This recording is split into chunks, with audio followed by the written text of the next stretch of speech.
Hey yo, internets was good. It's your boy B-Eazy. Technically, we back for another episode of the DJ Blaze Radio Show podcast. And technically, this is a review of Snowfall. You know what I'm saying? I was putting that up on a Past the Remote, another show that's on Crux Media Group, but you know what I'm saying? I didn't want to go another week without giving y'all any content, and maybe some of the subscribers of this show didn't know about it. You know what I'm saying? The Past the Remote thing that we're doing with Snowfall season 4. So, you know, I wanted to put it here, let y'all know that I ain't been not working. You know what I'm saying? Hey, I've been working, recording a whole bunch of shows, producing, engineering, and all that kind of stuff. Getting new shows out for y'all to listen to. But yeah, man, that's what I've been up to. So yeah, this is season 4 episode.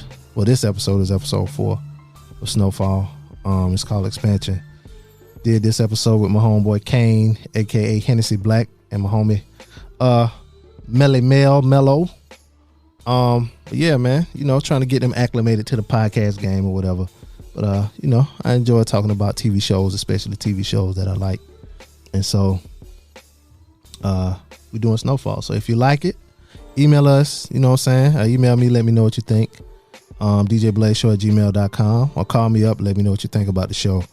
404-436-2370. If you're looking for Courtney, you can catch her on her show on the Crux Media Group network. Her show is a multi-dimensional soul. So check out Courtney on her show. That comes out every Monday. But yeah, man. Enjoy Snowfall recap. Hopefully next week I'll have a regular show for y'all. This week I was just kind of tired. I'm gonna do some new things with some interviews and stuff with some people. But yeah, man. And I'll tell y'all what I've been happy about and all of that, and my unpopular opinions about stuff. But anyway, y'all, enjoy this episode, this recap episode, and maybe I'll do something this week. Email me, you know what I'm saying? Y'all ain't email, let me know you missed me or nothing. But anyway, enjoy this shit, y'all. Let those who have ears listen. Wherever you at, this is the DJ Blaze Show.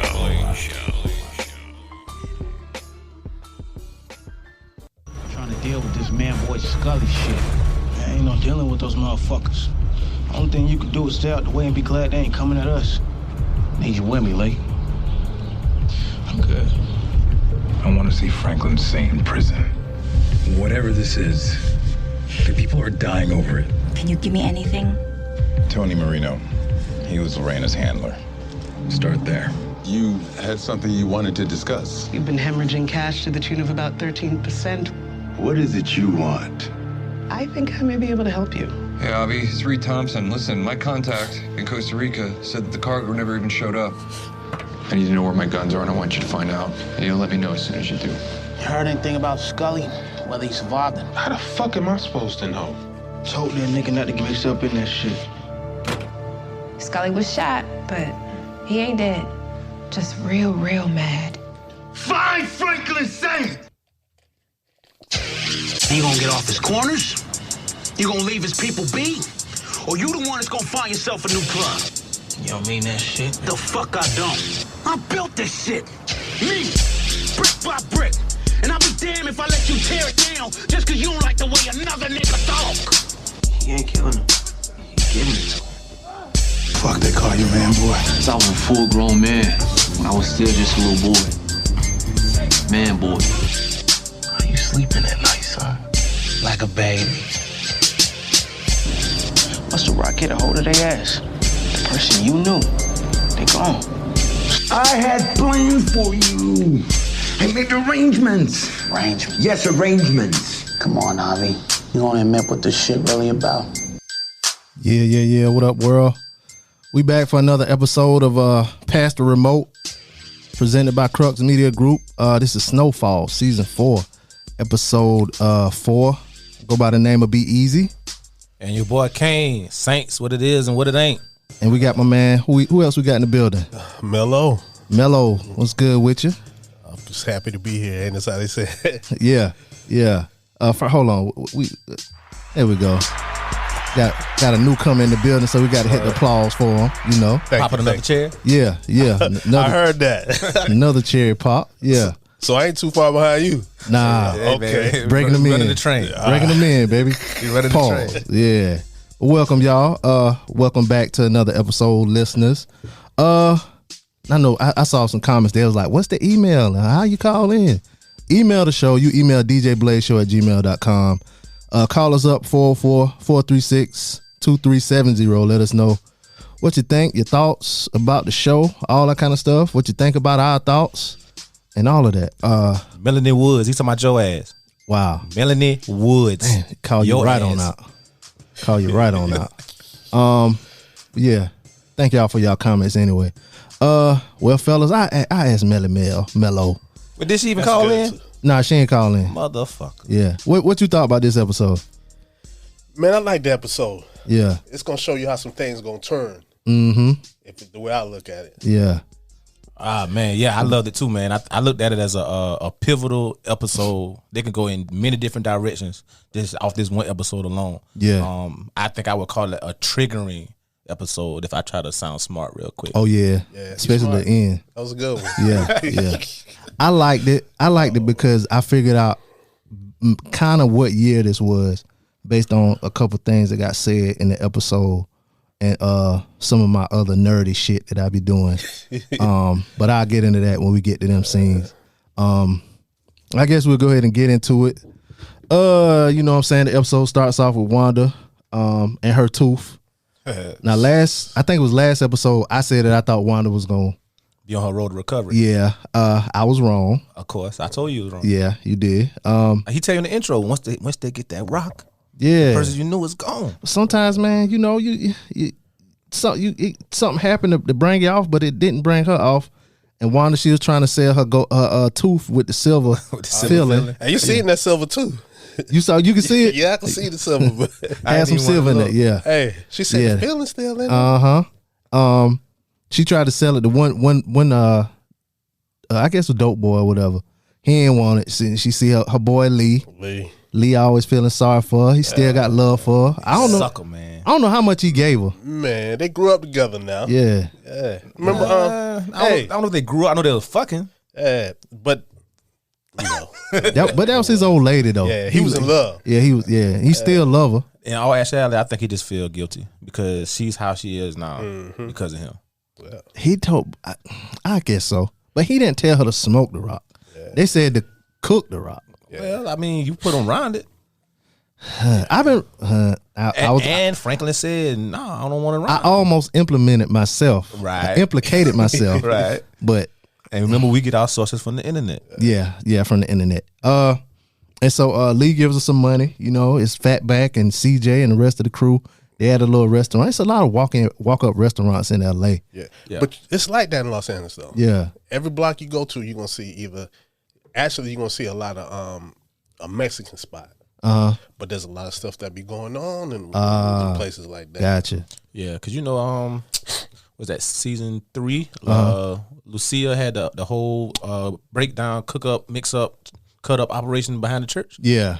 So, yeah. So the boys getting some food, and Wanda, she out there still trying to cop, but she notices Scully and his people pulling up. You know what I'm saying? She realized what's going on, so she holler at Leon and them, and they duck down. She gets shot. That shit look like a whole menace to society. Yeah. Did you see her in front of the car though? Did you see her in front of the car when they started shooting? No. That she hit the ground. If you said she hit the ground, I didn't see that. Second time you watched. Yeah. But I mean, that's the thing though, because if you watch the movies, like you said, Menace to Society, the car stopped. You know what I'm saying? They pull off with the lights off. Friday, the same thing happened with the drive-by. I ain't never been in the drive-by here, but when somebody rolling with their lights off, you stand, you know what I'm saying? Especially I be at my dad's house, you stand on the porch. Hey, who is that? Coming up, creeping. You know what I'm saying? Creeping. Yeah. So that's the thing they do out there. Yeah, that's LA, man. Yeah. That's LA. Yeah. That set the tone for this episode too. Yeah, you're right. The violence. So Wanda gets shot. Nobody else gets shot, but she gets shot. But she lives. And that was the end of that scene. Then we go to one of my favorite scenes because of the actress Tanasi. Tanasi. Yeah. one of them names. I call her T Baby. She was, her and Franklin was smashing. Oh yeah, she was doing her thing. Yeah, and she gets a call about the shooting at the restaurant on her answer machine. Yeah, on her answer machine. And then a little while later, Franklin gets a page. Yeah. And then we see Franklin at the hospital. Man, she was trying to put that thing on him, man. She heard him throwing it down on the bed. Mm-hmm. Mm-hmm. Did she cuff him like that? Yeah. He said, I forgot. But check this out. Mm-hmm. Did you see his eyes when that beeper went off?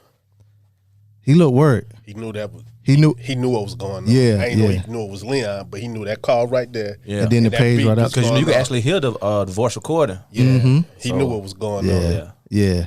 You're right. You know what I'm saying? To get them two right back to back. You know what I'm saying? So at the hospital, you know what I'm saying? Through them talking, we found out that Wanda's in surgery. Mm-hmm. And Franklin tried to chastise Lee, like, you know what I'm saying? I told you to lay low or whatever, you know what I'm saying, stay out the streets. And Lee was basically like, a nigga gotta eat. Like, you know what I'm saying? I was just getting something to eat. I wasn't in the mix and that. Like, you know, Franklin being Franklin, he was being calculated and we don't even know it. When he got that page and he knew what it was, he saw opportunity to try to get that alliance back. He need Leon. You know what I'm saying? He do. He was being calculated from the time he got that page. He knew. He went at Leon. Now he gonna want to. I know he gonna want to go back. You know what I'm saying? You heard Leon said, "One for you, I won't be in this." Yep. He did. I told him to stay out of that shit. Yep. Yeah. And that's what he told him, because Franklin told him that you know, Scully is both their problem now. Yeah. You know what I'm saying? So like you said, Cain, you know what I'm saying? Let's team up. He tried to be calculated with him. And what Leon told him? That's what No, I'm talking in that scene. He said how that worked out for you the first time. Yeah. When that Scully. You know like you know, I already tried and fucked up. Yeah, they know that Leon know you messing with a killer. Mm-hmm. Exactly. You a hustler. Mm-hmm. He's a killer. That hustle. Mm-hmm. And see, this kind of off topic, but it's kind of like, now that it's all out, the whole Tupac story and Baby Lane. You know what I'm saying? You know, when Pac got shot, you know, they say that the hood Ben knew who did it, but there's like Pac was the rapper that, you know, the business mind. When he wasn't no street shit, there's like, man, everybody knew Baby Lane was like a gangster. You know what I'm saying? They know that he was gonna get Pac back after he jumped him at the casino. Oh, at the casino, Orlando, you know whatever's Orlando Anderson, but they call him Baby Lane. Baby Lane, yeah. You know what I'm saying? But so like you saying, Leon knows Scully is a motherfucking killer. Yeah. You know what I'm saying? So I can't go in with a nigga that gonna be bullshit. Mm-hmm. You know what I'm saying? I'd rather do it on my own. But I think now Franklin he got enough muscle. You got some people. You remember what happened? Yeah, think fast forward. Do we want to go there yet? Or? Not yet. But I mean, he at the moment, he got some muscle. I ain't gonna say, you know what I'm saying. He ain't Peach is down. I about to say he really don't, because Peach is down. Peach is down. Yeah. And without going there. And Unc ain't with no war shit. Yeah, right he now. ain't. He ain't. Unc wants to sell stereo. He want, Unc ain't with no war shit. You know what I'm saying? Like, so he really ain't got no power right now. Yeah. So after they have this conversation, Franklin walk off, but Leon, like when he talking to Franklin, he always looking hard and mean in the face. But soon as Franklin walk off, you know what I'm saying, his face changed. He look like he missed his boy. Yeah, but you figure out this now. He know Franklin. Yeah. He know how he got to be with Franklin. Yeah. He know Franklin smart. Yeah. So that's where you got to be at that time. Mm-hmm. But when you walk away, it's like, yeah. It's like, I need you, but I don't want to tell you I need you, because all before you would have handled this, and I was just being right here. Yeah. But now it's like I done sat here talk this shit to you to be my own man. Yeah. I gotta show you I can handle shit on my own. That's why he walk over like, fuck, I need that nigga. Yeah, but he told him I can't drive for you no more. Yeah. Another, like what you said before on another episode, he don't want to be the number two or the driver no more. He want to be his own man. So. But he is now. Yeah. And when you the man, you got decisions to make. Mm-hmm. And so he makes a decision. So him and Fatback have a little discussion. And did all the other scenes in the episodes with Fatback, did it seem like he was a big dumb nigga? He never talked though. He did what he never Leon really talked. told him. Okay. Because he was a muscle. The question I had was, why the fuck the motherfucker wear the same clothes every motherfucking episode? But you know, if that's where you from, that's where you from. But even Leon changed his shirt. This motherfucker having that same jacket, black shirt, black jeans. But he supposed to be the muscle though. You know them type of niggas was just the same all the time. Yeah, you said, man. Yeah, but so they came up with the idea of getting a private investigator to find out, you know, Magnum PI type motherfucker. Yeah, like they made him seem so dumb, man. That's smart.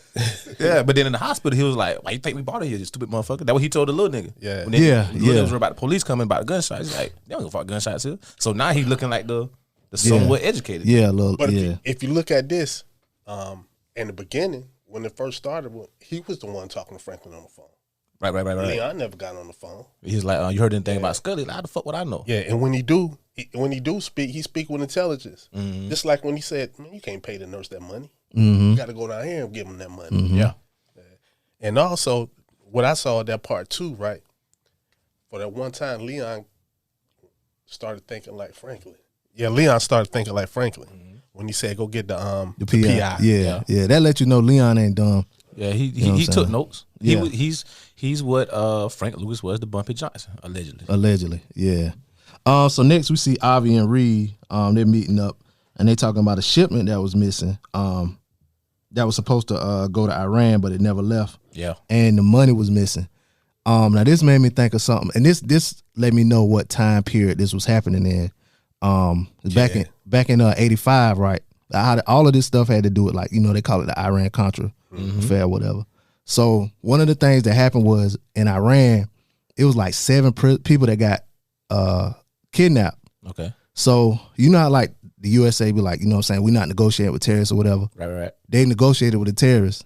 They negotiated that they would give weapons to Iran to fight the terrorists who took the people, and they offered to give them money too to the people that were shipping it, right? So what happened was the money got deposited. It was like $15 million. The money got deposited. Yeah. But the shipment couldn't land in like Costa Rica or somewhere. The customs wouldn't let the shipment land, so the shipment went back to where it came from. Okay. The terrorists was like, yo, where our shit at? We never got it. Right. The U.S. didn't know that. Right. But the money got taken. Like, well, y'all didn't get the shipment. Where the money at? The money was gone. This is what he was talking about here. This happened in 85. Okay. So, what wound up happening was somebody else sent the shipment, but it was the wrong shit. Like, they wanted, like, at first they was gonna send them like 8 missiles. Like, they were sending big shit, like AKs and missiles and all kind of like thousands of rounds of ammunition. Okay. Shit that the U.S. people didn't know. It was all supposed to be underhanded. Like, the government knew about it, but the people didn't know about it, like higher ups and shit. Okay. And that's why they needed, like, Reed to sell the drugs. To fund it. So they could fund the shit. And Reed even says it, like, well, later on, when he meets with the other dude, he says how much money he makes them a month and stuff like that. See, I'm glad you explained that to me, because the whole time I'm just thinking Javi is up to some of his shit. Like he usually is. So I'm glad you explained that to me. Yeah, he was kind of like the middleman or whatever. And they talk about Avi part a little bit later too. But that let me know kind of like the time period this is happening, because, you know what I'm saying, you think the 80s, but you don't really know when in the 80s. But this happened, in like 85. Right. And you right on, because if you remember that talk they had with each other at the restaurant, right? Mm-hmm. He said we've been doing this 5 or 6 years. Mm-hmm. So if you take that back, they started in 1980. And if you look around, you'll see it was, well, to me, I could see it was the late 70s or the early 80s. With like the music and all of that kind of stuff. Yeah. And that's when everything hit in the 80s, though. That was good, man. Oh yeah. You know, try to be a little smart. Try to give y'all a little bit. Got it. Good observation, buddy. Good observation, buddy. Yeah. And you know, as he talking about it to Avi or whatever, Teddy was like, well, shit, I'll go to Beirut and get my money back if I have to. And that's when Avi was like, man, you going to Beirut, you crazy. Like, Avi's looking at Teddy different now. Right. You know what I'm saying? All before, he used to bully him. Man, like you said, the other episode, he made him get butt naked. Remember, in like episode 2 though, Teddy put a gun out, shot it in the room, like, yo, you know what I'm saying? So, but you gotta remember, he kind of got Avi by the balls, because, you know, Javi was arrested by the feds last season or season 2, remember? Yeah, he was. Yeah, so he kind of got him by the balls. Yeah, he do. Yeah. Avi did change his tune. He ain't as wild. Right. He act a little bit more tame now. But he's still scared. He's still scared of Reed. Oh, he got to be. Yeah. But Reed changed. Oh yeah, he did. He's a killer. He's really a killer now. Yeah, don't mess with Reed. He's smoking cigarettes, doing coke and everything. I told you he was doing coke. First episode, I saw him. Yeah, I missed the coke. I missed the coke. He's a killer. He got money. Yeah, and he can anytime put you back in the federal penitentiary. He got the biggest gang in the city. I mean, the world behind the world. Yeah. And the crazy shit is, like, he's not like afraid to tell his people. Like, he told Gustavo, like, yeah, okay, I work for the CIA. You know what I'm saying? Like, he had to pull them strings, and he was like, nah, basically, you work for the CIA. Right. And he really did the same shit for Avi back in the I think it was season 2 or 3, when Franklin met with Avi and they had a little disagreement or whatever. He basically made Avi take the deal with Franklin. Yeah. So they could get the weapons or whatever. So and just like you said about the scene, that's a little further ahead, but it's like you said, in that time frame, like Franklin told him, once the war is over, my services ain't needed no more. Yeah, they need me no more. So you really, you know what I'm saying, you got everybody, he got all the players by the balls. The only people that got him by the balls is his high ups who acting like this don't even exist. Yep. Yeah. So he kind of good with them. Right. Because all he got to do is spill the beans now. They gonna kill him. They definitely gonna kill him. Because that's what the government do. But. And deny everything. Right. The next scene is they back at the hospital. Well, no, we at the PI's office. They go to the PI. Lee and Fat back. And he asking them like, who is he? Whatever, you know what I'm saying? Where he from? They don't really know nothing about him. All they know is his name's Scully. He live in the bottoms. That's it. And the dude kind of seemed apprehensive, like he don't want to do it and shit until Lee pull out that big wad of money. You seen that bread? Yeah, sat it on the table. You know what I'm saying? But you think he would have did it if he would have seen what them police seen that time? Oh no. Well, no, I think he would have. He played it. I think he know the area. You know what I'm saying? Because he said, you want me to go in the bottoms? You know what I'm saying? That's all you know about him. You know what I'm saying? So he know the area. He know about the bottoms. And that's his career. Like that's what he do. Yeah, that's what he do. Cause what's Nick's? He probably it's crazy. Like they live in that same area, or whatever. But in order to like really go there, I don't think Nick's really had to ever go to the bottom. So he didn't know. Yeah, he even said that was out of his jurisdiction. Yeah. He ain't got no business over there. Yeah. So he wouldn't know, but black people know, like, don't go over here. Yeah. You know what I'm saying? So and he a PI. Yeah. Right. So he know what's going on in the hood. Yeah. Then we have Franklin and Sissy, and they're meeting up with Paul Davis. Is it me or do that motherfucker look dead when he be talking? Like, is it the makeup or something? Like he just like Paul. Yeah, he just like a live dead nigga just when he talking. Man, Paul been around for years, man. He need that makeup.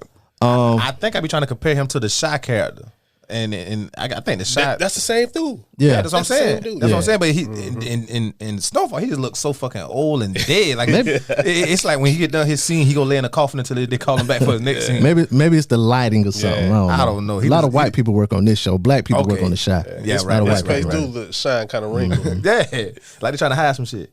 Yeah. Now, each of them, they thank each other for handling each other's issues. They thank him for handling the cop issue, right? And he thanked them for handling the issue with the Mosleys. I think that's the people name. Well, he said he appreciate the bookstore. Yeah, with the bookstore. Can I ask you something? With both of y'all, is it just me or does it seem like Franklin tone or his presence towards Davis is different this episode than what it was the previous two? Like the previous two, he seemed real friendly with Mr. Davis, appreciative to get his business. But now that he got his business, you didn't see how his facial expression was kind of like. Well, it started off the conversation though when Sissy was like, she was talking and he was like, "Oh, you doing your sales pitch now?" And as soon as he did that, he went and like dissed them and talked to the young boy or whatever. That's what I'm saying. So Franklin that whole conversation, his face was kind of like, I mean, if you talk to my mama like that, I'm gonna be like that too. I don't care who you is. You know what I'm saying? But I mean, at the same time, like you said, we need each other. You know what I'm saying? But really, Davis don't need you because he been doing this thing. But it just seemed like Franklin was just kind of more like, you done got in the bed with me now, so I ain't got to be friendly with you. You know what I'm saying? This is what the fuck it is now. I think it was a combination of that and the way he talked to his mama, like right before then. You know what I'm saying? Because she was been kind of extra though. Not really. I mean, that's what you got to do though. I mean, but he already knew what was up. Yeah, and this she said, you hemorrhaging cash to the point of 13%. Mm-hmm. Yeah, she was out. Yeah, like, she was. So I guess now you're gonna dangle your son's drug money in my face. Yeah. You know and it came back just like that. Just like that. So it's kind of like when this conversation happened and she, we did this and this and this, like that wasn't needed no more. The basis of our relationship has already been found. The foundation has been laid. But he said something that stuck with me because he said, it's like you giving me $1,000 or you giving me a Rolls Royce. Oh, you sell me the Rolls Royce for $1,000. Yeah.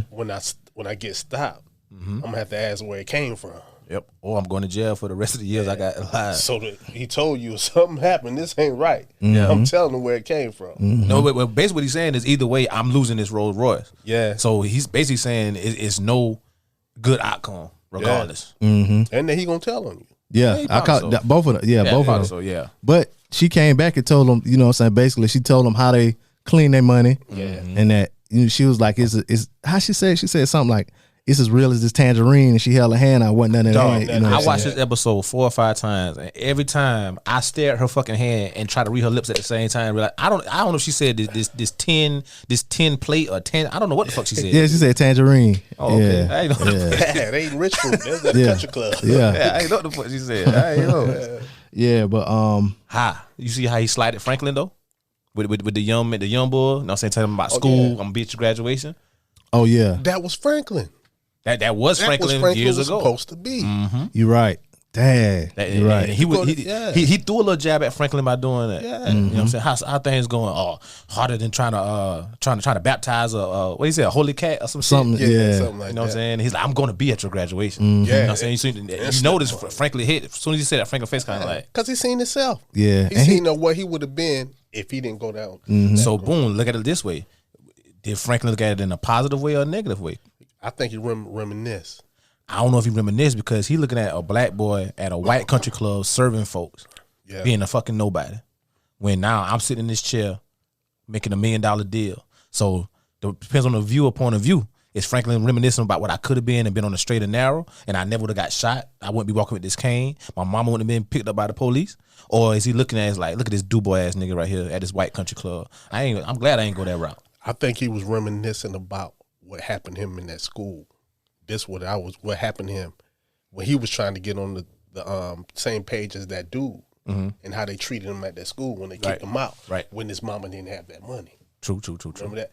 Now your mama there, you got that money.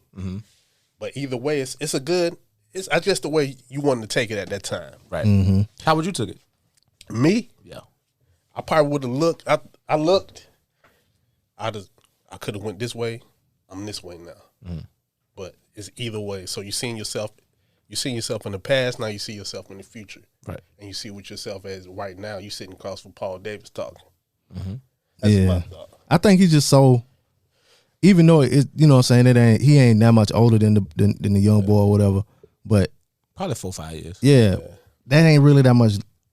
That ain't really that much older. He might be a little older than that because he started at 20 and they've been going about 5 years. 5 years. So he's about 25. Nah, Franklin ain't that old. He like 22, 23. They've been going. You got to remember now. Episode 1, he was 2 years ahead of Mel, and Mel was a 18. senior. So Mel was 18. So I mean, he was 20. This is episode 4. I mean, season 4. So at least got to be 4 or 5 years. Nah, not necessarily. The seasons, because remember season 3, it's been 4 months since season 3. You know what I'm saying? So it don't go by years. You know what I'm saying? So he number like 22. But he also he told Reed, he said, well, we've been going like 5 years now. Well, he said you've been going funding the war. Okay. Yeah, War been based going on for the 5 CIA. years. But you right though, because you remember the episode with the reporter, and she was talking to her little, I guess her DuBois or his, assistant or whatever, the other reporter. And she was like, he tried to follow the money, and it was like a bunch of offshore accounts, and she said, how could a 21-year-old be this smart? Yeah, so he ended up with 21. Yeah, so you're right. I could see, nigga, I fucked up. Nah, you good. But see, so he that young. Catch. So the boy ain't nothing but like 18, 17, 18. Yeah. So they ain't nothing but 3 years apart. But in the line of work Franklin in, that's a lifetime. So, you know what I'm saying? He ain't even looking back that far. Like he might not even pay attention to that. He might just pay attention to the way he treated the boy or whatever. But that was the whole 360 right in front of your face, though. Yeah. For Franklin. Yeah, to go from that to now he and sitting where at the trying table. to go. Yeah, he had the table with him. I mean, that's a discussion he had with his mama after that scene. Remember when they was at the house? Yeah. And he was like, Well, we'll get to it. Oh, we'll yeah, get to you're it. right, you're right, Yeah, you're we'll right, get you're to it. Now, Franklin agrees to Davis agrees to work with them, but he wants them to loan money to a pet project that he has. He said they'll get their return in about 18 months. Right. So now we're back at the hospital, and CJ, I could never figure out the dude name because they never say his name, but that's the other dude that's with Fatback. Yeah, the young boy, CJ. He sent him a page that she was out of surgery or whatever, but they come to the hospital, and he was, they have a little back and forth with that. But he tells them that she needs a rest. She gonna be detoxing, and basically telling her they're gonna kick her they're gonna kick her out when she basically able to use the bathroom by herself. And that's when we see the nurse, and she was fine as shit. Yeah, she was, and she is in real life. And, you went and found her. Yeah. She got about 2,000 followers on Instagram. What's her name, man? What's her name? I can't find her name. Oh, we'll get to it. Only 2,000. Oh, that shit gonna shoot up there. Like, about to shoot up. Is she an extra? And she was the extra. Yeah. So she on. Make sure you. Yeah. But but he offered to pay the nurse the money. Yeah. She don't take it, and that's like you said, Fatback. He suggested they go see Billing.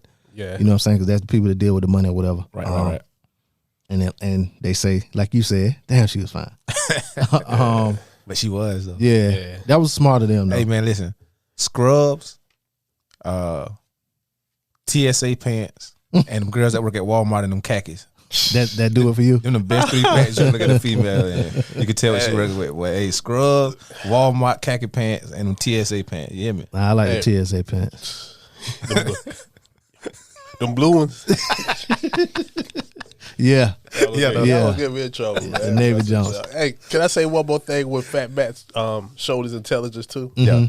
When he said when your boy, what's his name? They never said his name. CJ come out and he said, "Do we got to worry about the police?" He said, Oh, "Nah, yeah. we don't got to worry about the police. That's why I brought him to this hospital." Yeah. CJ was the first one to come busting out the restaurant too. He was what? No. On the side. No, that was the light skinned dude. So that wasn't CJ. Nah, CJ went down beside the fire hydrant or like the front part of the car. I thought that was CJ. Nah, that was the light. That was the light skinned dude that don't say nothing in none of the episodes. I did thought CJ got shot. How he went down though. Yeah, he went down. And I think he was holding his gun because I think I saw it like the second or third time. He was holding the gun, but he wasn't busting. Light skinned buddy out the side, like you say, he was letting it rip. Yeah, he was letting it rip. But that's I think last episode or either the beginning of this episode, my first time ever seeing him. Though he looked like the dude that came up out the when Scully was coming at first, who was with Man Boy, who came up out the trailer shooting. Right. Yeah, that ain't and I him. looked at it, I said, man. Yeah, they do. All the light skinned dudes do look alike. All them light skinned vanilla wafers look like Drake. Vanilla wafers. Skinny Drake, fat Drake. Y'all crazy. Nah, I didn't stop. So then we see Teddy at his office or whatever, and he gets a visit from Havmeyer. That's one of the guys from the CIA. Right. And, he's telling Teddy that basically not only is DFS upset with what happened, the DEA is mad too. And Teddy dropped his nuts on him. Yeah, he did. Yeah. You gonna take care of it? Yeah, basically. Yeah. No. He said, like, I'm sure you're gonna take care of that. Yeah. And the dude worried about him because Teddy been undercover for a long time, so he basically asked him like, "Yo, you good? Like, you need a break or whatever?" He acting like Jay Reed. Yeah.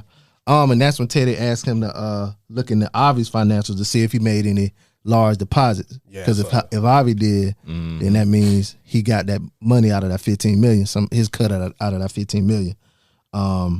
And that's when and in our conversation, we found out that Teddy makes $8 million a month for the government, which is crazy. Then we see Scully and his homies there at a restaurant. And this is something else that let me know what year it is. Okay. Because they were sitting there talking about a banana in the tailpipe, which come from Beverly Hills Cop. You know what I'm saying? Oh, that's where that came from? Yeah. You know where I thought it came from? What? Can't say Mystical song? No. What? Can't say it. We talked about this last time off air. But I thought it came from that lifestyle. Oh, I get what you're saying. That's the only time I ever heard it. Yeah, nah, they were talking about, because that's the scene from Beverly Hills Cop. He put that in there. He actually did. You know, I never watched that movie. Yeah. You young. It's I guess. I seen Coming to America and all that other shit. Man, that was a good movie, man. Yeah, you got to go back and watch that. Classic. I'm only a Eddie Murphy fan in life. And all his other movies, I hate them. You got that. That'll be one you'll like. You think so? Yeah. Okay. Chris Rock in it. And you know, Chris Rock. Off topic again, but you know the police chief? He had a black police chief or something in that movie, right? The one in Detroit. Yep. That's where I was going with it. Yep. He was really a cop. Yeah. So yeah, that's where that movie came. That's where that scene. They were talking about that movie. Okay. And that movie came out in '84. I was born in '85. Yeah. So. That let me know the time period too. So it was 84, 85. But the other scene let me know it was 85 by that going down. Gotcha. And it was a funny little scene with them going back and forth. And my man was shut. Remember the PI was across the street. Yeah, he was across the street watching them, taking pictures. Then that nice thing was walking up behind him. Yeah, Cornrow stood. And at first, when I first saw it, everybody Cornrows was like, hey, You see that shit? you see, yeah, he said that. I was like, oh, yeah. My man put the camera down. He leaned, he started looking around, put his hand on his chin. Hey, that gave me them vibes when you was back in high school and you stalking your girl crib to see if another nigga car in the yard. That's the type of vibes that gave me. Yeah, dude. I don't know too much about that. I think every man know at least one time. At least one time. Got it out of shit. Oh man. When y'all first saw that scene, did y'all think he was looking at him? Of course. Yeah. Everybody did. Everybody too. did. Then the crazy shit they did was they changed the music. The little music came, the little scary music, the little ominous music came or whatever. Yeah. You know what I'm saying? But then, like you said, we saw it was a little chick walking behind or whatever. But you see, like I said, that's his job because you notice he's in the passenger seat. Yeah. You know what I'm saying? Oh yeah, he was in the passenger He's seat. in the passenger seat. Yeah. That's what I was wondering. I was like, is he gonna burn the cover and just burn out? That's what I thought too. I didn't notice that till like the second or third time I watched it. Like I was like, oh shit, I would have just peeled out. Yeah, but he couldn't because he was in the passenger seat. Yeah, that was a good one, man. Yeah. That was. I think I said this on another episode. Like when it like full of suspense and stuff like that. I like when they have like little comedy in there to like break it up because that broke up the suspense right there. Because I thought that dude was about to get shot up, man. Swiss cheese that call. Yeah, we're back at the house and Franklin and Sissy, that's his mama. They discussing the new deal that they made, which ended up being a church. Yeah.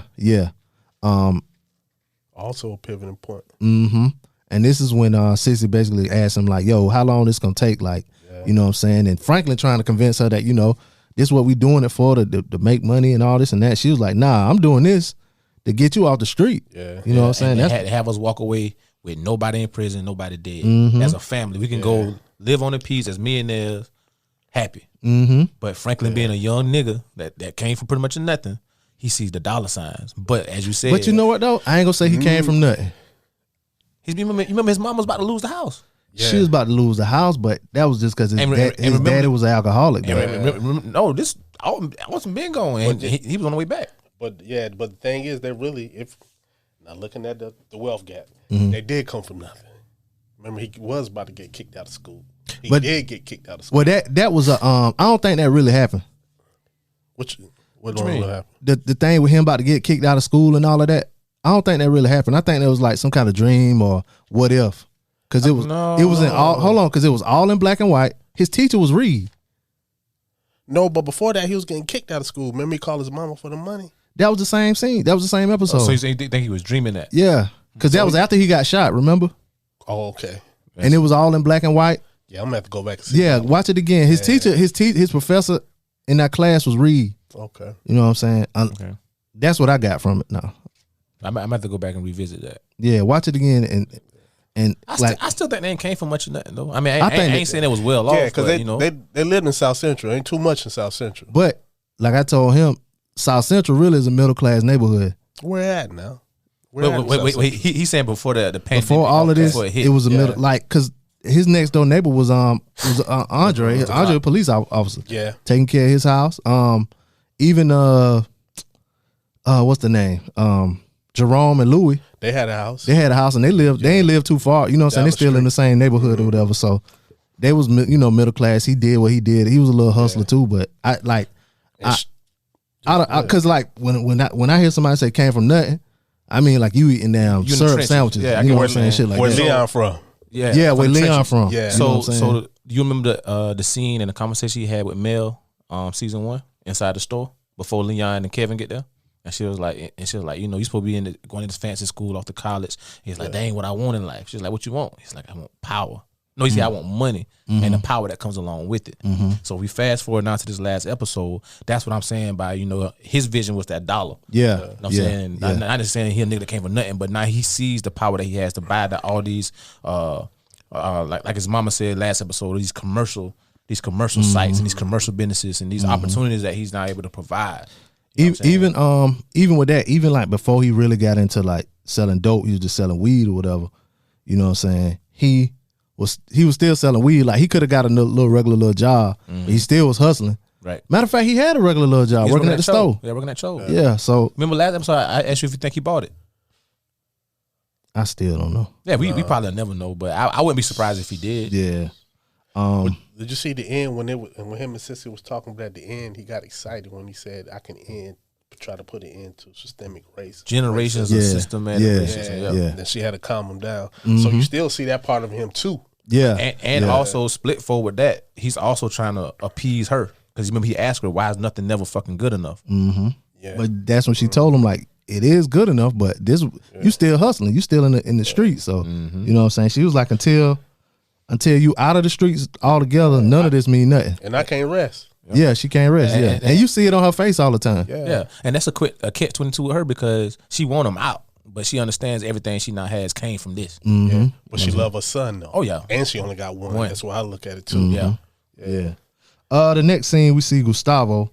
He's meeting with his brother's wife's sister. Yeah, her name is Ziamara. She taking care of the kids, so they never really mentioned what happened to the kids. You know what I'm saying? We knew the kids got taken. If they was in foster care. Oh, they went in foster care. Yeah, remember last episode, Gustavo said that. Oh, okay, I missed that. But is it true? Because I was trying to figure that out too. When you went in the house, right? Mm-hmm. The mama and the daddy was there, right? But was the kids there? I heard them calling their names, but I never seen if they found them.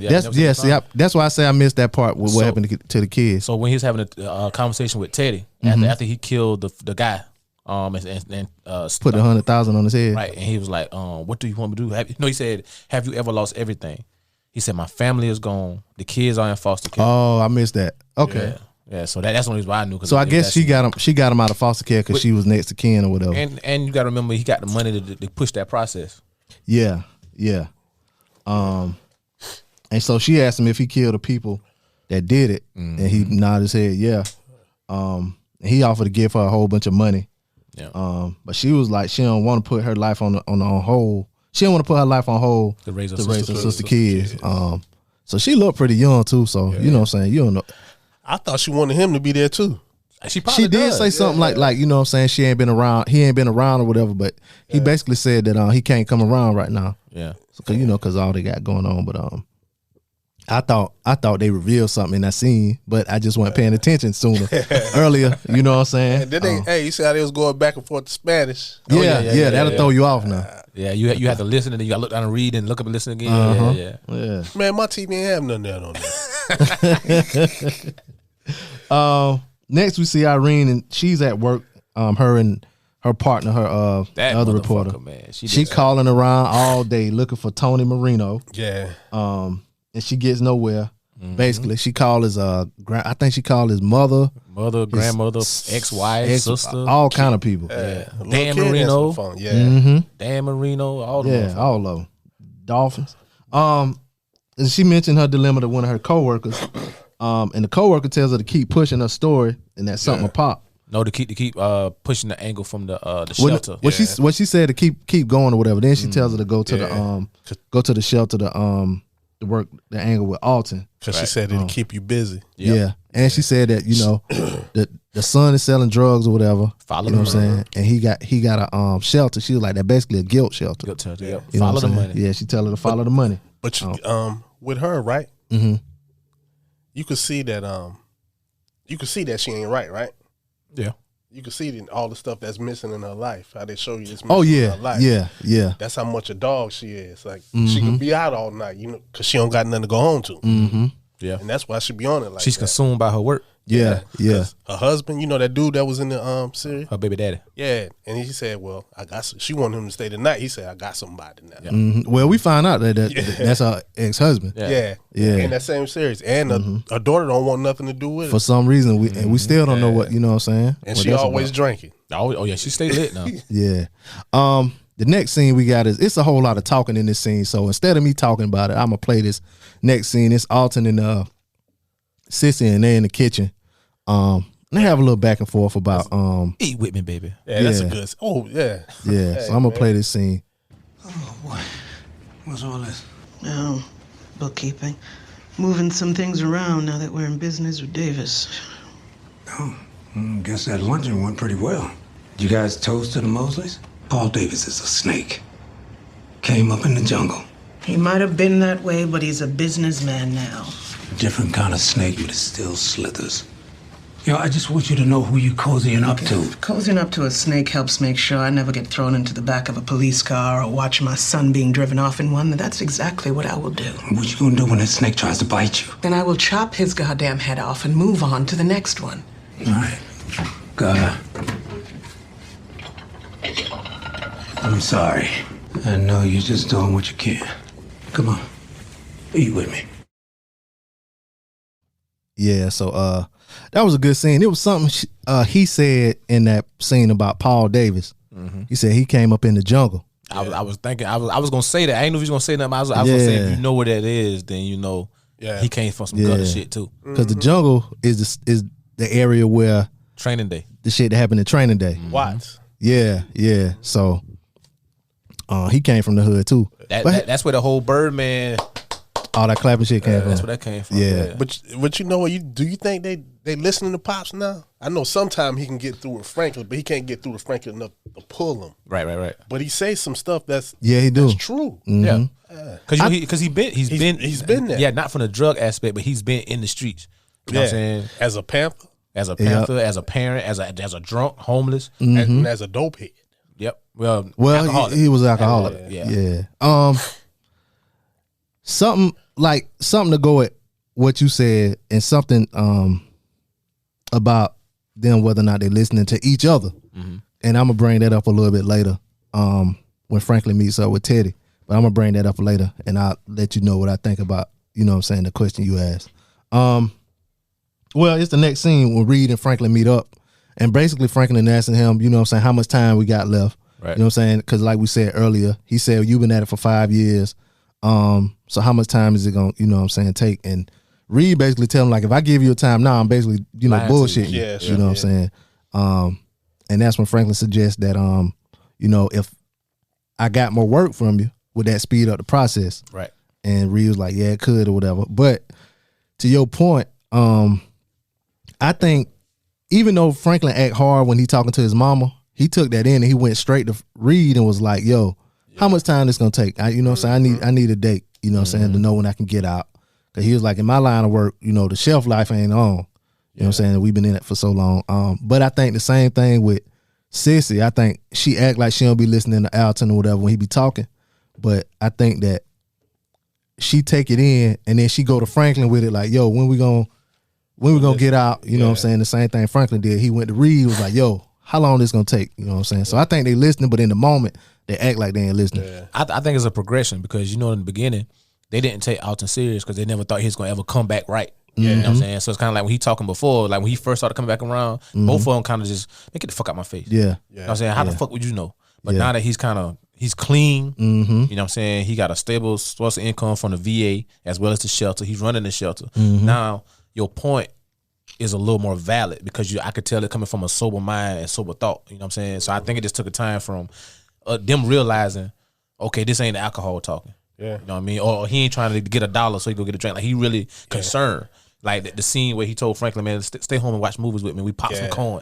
Yeah. You know what I'm saying? Pop some corn. Yeah, that caught Franklin by surprise. Even though he didn't listen and stay, you could tell that shit hit him. And he was about to cry too. Yeah. You know what I'm saying? I think that Alton just had to he had to earn that. Cause he been gone, you know what I'm saying? Like you said, he been out on the streets and all of that, you know what I'm saying? He wasn't sober. So when you come back and you leave your family like that, you know what I'm saying? You can't expect to get the same respect. Just like what he told dude.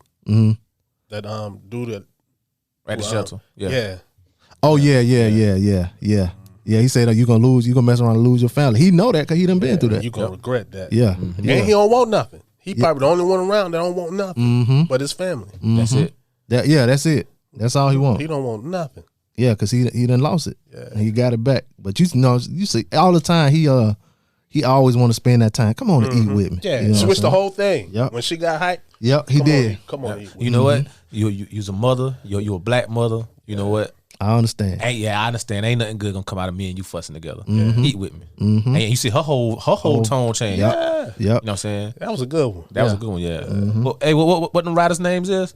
The what? Them writers that you said last week. Them names that the writers. Oh, the writer. Oh shit, it's something Spanish. I forgot to mention the writer today. Hiram Martinez. Hera Martinez. I forgot to say that today. Yeah, he did a good job. He did good with that. Yeah, he did a good job with that. Then we go back to the hospital and we see Wanda. She fighting with the nurses. And Leon there, you know what I'm saying? He calmed her down. He was like, yeah, they, you know what I'm saying? They ain't trying to kill you. They trying to give you something to get that shit out your system. Yeah. Right. And he basically tell like, if you get kicked out of this, if you get yourself kicked out of the hospital, because she was like, they trying to kill me with her. He was like, you know they ain't trying to kill you. You just trying to do whatever you can to get out of here so you can get back on the street and get some more dope. Yeah. Is that what he said?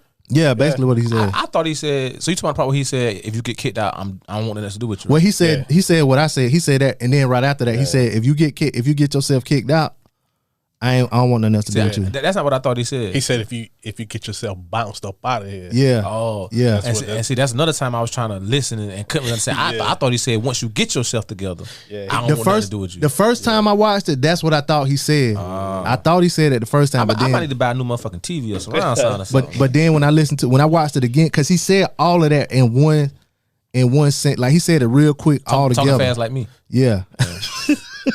Yeah, but he said it all together. Then I realized, because I was like, why when she get out, how would that motivate her to stay if she get out? You ain't gonna have nothing to do with her. That's what I thought he said. You know what I'm saying? That's what I thought too. Get yourself bounced up out of here. Okay. But he also gave her hope. Yep.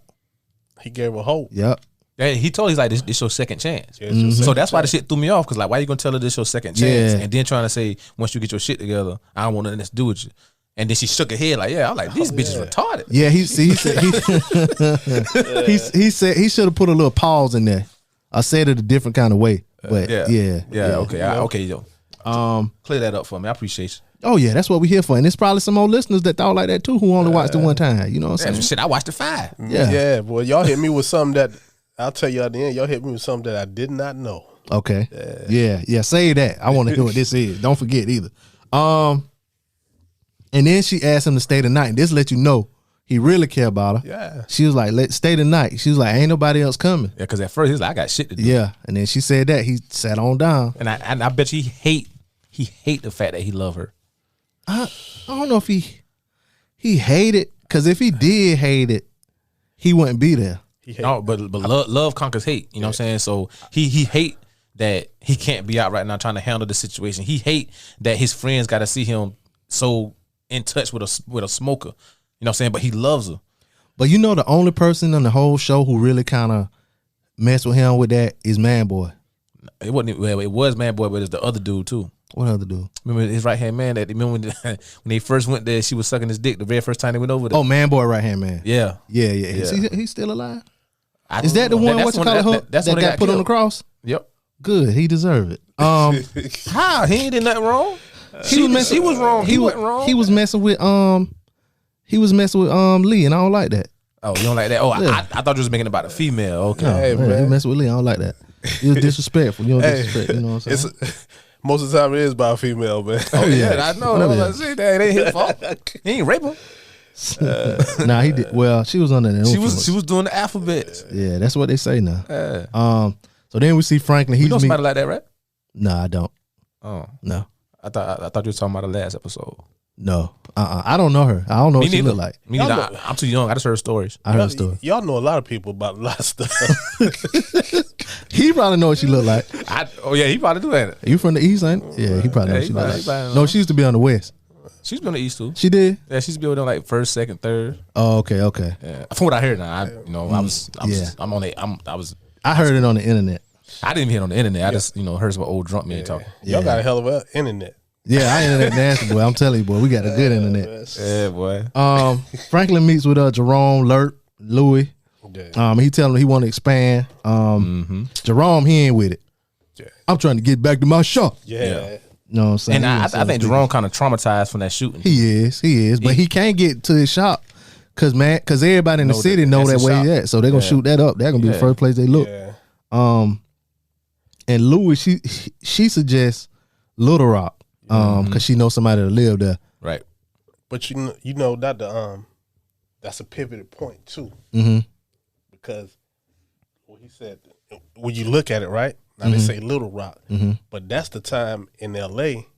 when you got everything there, which I got off the internet, but it costs more everywhere else. Yeah, right? Yeah. Because you know, Franklin even said it's already in New York. It's already in Chicago. You know what I'm saying? Yeah. So that's when they was going places like Seattle, Arizona, right, Little Rock. You remember banging in Little Rock? I was just about to say that. I was thinking that shit the whole ride down here. I was like, gang banging in Little Rock. Yeah, and that was that's all Bloods, right? But mainly about the Bloods, right? Yeah, but I think then it was blood. It was disciples down there.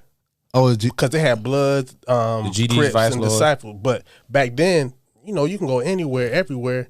To little towns don't even got street named Hoover. And But they got had some Hoover Crips Crips. there. Yeah, this is like Dave-Eazy is a Harlem Crip, but they got a Harlem Street in I guess in the Harlem 60s neighborhood. Yeah. You know what I'm saying? But if you ever watch that show that I asked you about on episode 1, which I can't think the name of it, but it's about those 4 people that they claim was like the money behind a lot of rappers, which was Haitian the Jack, hip hop joint. Yeah, I watched that. Yeah. So if you watch one of the scenes with Big U, Big U was saying like him and his people started flying to Minnesota. Yeah, the sale. The sale. Yeah. You know what I'm saying? Yeah.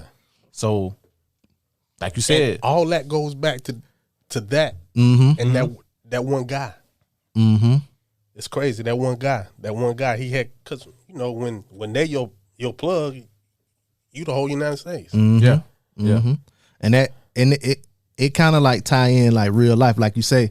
All 3 of us when they bought up Little Rock, the first thing we thought about was gang banging in Little Rock. And you know what I'm saying? People always ask like you said, how you get Bloods and Crips in New York when they start out in LA? How you get Bloods and Crips in Minnesota and this place and that place? That's how it do. Them boys want to spread out and sell. You know what I'm saying? And just from more research I did on the internet, you know what I'm saying? Once you start flying places, after so much time, you be like, man, I'm tired of fucking flying that. You know what I'm saying? And I'm flying back home to all this violence. My homies getting killed or getting locked up. I could go to Little Rock or Minnesota, or I got a bad Spanish bitch in Harlem. I'm gonna just get me a spot out here.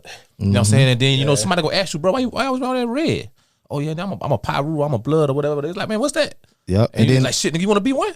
But then they see it on in like the videos and stuff too. I'm talking about even before the video. I'm just talking about like back then when they were like venturing out. Yeah, you know yeah. That's how they end up getting entrenched, because between going out there and selling the rock and just staying and just start having casual conversation like we're doing right now about why you wearing red, why you wearing blue. But they're still seeing in movies like Colors and shit like that too. Colors came out what year? 82, 80 something between there. I ain't want to say early 82. 80s. Right. I'm gonna Google that shit. Yeah, and then you got to think about too, a lot of niggas get locked up and get sent to them prisons in Little Rock, you know what I'm saying, New York, Rikers and all them places. Hey, bro, you know what I'm saying, why you out in Colors? You know what I'm saying, now you like, shit, bro, you want to be one? You know what I'm saying, niggas love to be a part of something. Oh yeah, Colors came out in 88, so this was before Colors. But you know the crazy thing is, the same mentality they took from LA, they took it to like Little Rock. But that's what I'm saying. You bodies was dropping a Little Rock like that was in LA. Yeah, that's what I'm saying. So if you look at is an interview they did with I forgot the guy's name, but basically, you know, it's been a big little stir up behind Faison Love calling Dave-Eazy a fake Crip. So it's a Crip from the 60s. I forgot his name. I just saw the interview last week, and he's basically saying like, people in other places try to downplay gangbanging in other places. You can't do that because it's authentic niggas that went to those places that started that shit. Yeah. You know what I'm saying? He's like, I could be an authentic nigga and you could be an authentic nigga, but just because you authentic and I'm authentic don't mean your best friend ain't authentic or is authentic. You know what I'm saying? But in order for that place to go there, that means somebody, he's talking about Dave-Eazy being in Harlem or Harlem Crip. Somebody from the Harlem Crips in LA we used to go to New York every summer because they had family there. It was 2 brothers, and they go every summer. You know what I'm saying? When they go over there, they talking how they talking. So you in New York, and you got an LA dude, you know, talking how they talk, walking how they walk. That intrigued them. You know what I'm saying? Like, yeah, man, we in Harlem, but we got a street in Harlem out in LA. Well, what y'all call Harlem Crips? So now you got niggas in Harlem. Shit, we from Harlem. Shit, we Harlem Crips. You know what I'm saying? So that's what makes it authentic. You know what I'm saying? Now 30 years later, I can't say if it's still authentic like that, but you know that's how it started. But you figure like, New York was never known for following. Right, they were trendsetters, yeah. You know what I'm saying? Oh, according to them motherfuckers, they started everything. Basketball, rap, R&B, porno. But getting back to what you was talking about, those 2 dudes that went out to LA, was they put on in LA? Or they just came No. The 2 brothers was from LA and was going to Harlem every summer. You know what I'm saying? So they were authentic from LA, Harlem Crips. You know what I'm saying? But even a lot of people don't know. Everybody, you know, the GD Vice Lord movement started in Chicago, but whenever, you know, slavery and all that ended, a lot of those people that migrated up to Chicago came from the South, Memphis, Georgia, Arkansas. So it's a stronghold of GD and Vice Lord all down the Midwest because that's the pipeline. That's where they from. You know what I'm saying? So it might have started in Chicago, but if I got family down in South Carolina, I go see. If I got family down in Alabama, You know what I'm saying? Or if I get locked up and put in prison and they send me out to motherfucking Charlotte, North Carolina, it ain't nothing for me to get 3-4 dudes and be like, hey, blah, blah, blah, blah, and then get online and look up hand signs and everything else. You know what I'm saying? Because who are you to tell me I ain't telling you the truth? It's a lot of GDs in the South. Facts. Yeah. But if you know something and you start asking questions. Yeah. When you start asking questions. But guess what? I can answer every question that you ask me because you don't know if I'm telling you the truth or not. It's only when somebody else that's from that place get around and you ask them the same questions. I dealt with that a lot in the military. You think everybody was 1,000-yard running back and a 1,500 point score in basketball, and then you meet somebody from their city. They're like, yeah, bro. Hey, bro told me he ran for 1,000. Who? Man, that motherfucker played JV. You know what I'm saying?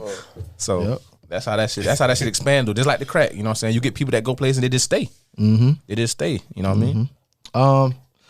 So after they have that meeting, we back at the PI's office, and he gives Leon and Fatback 3 locations that Scully or Terrence, we learn. Terrence had a real good marriage.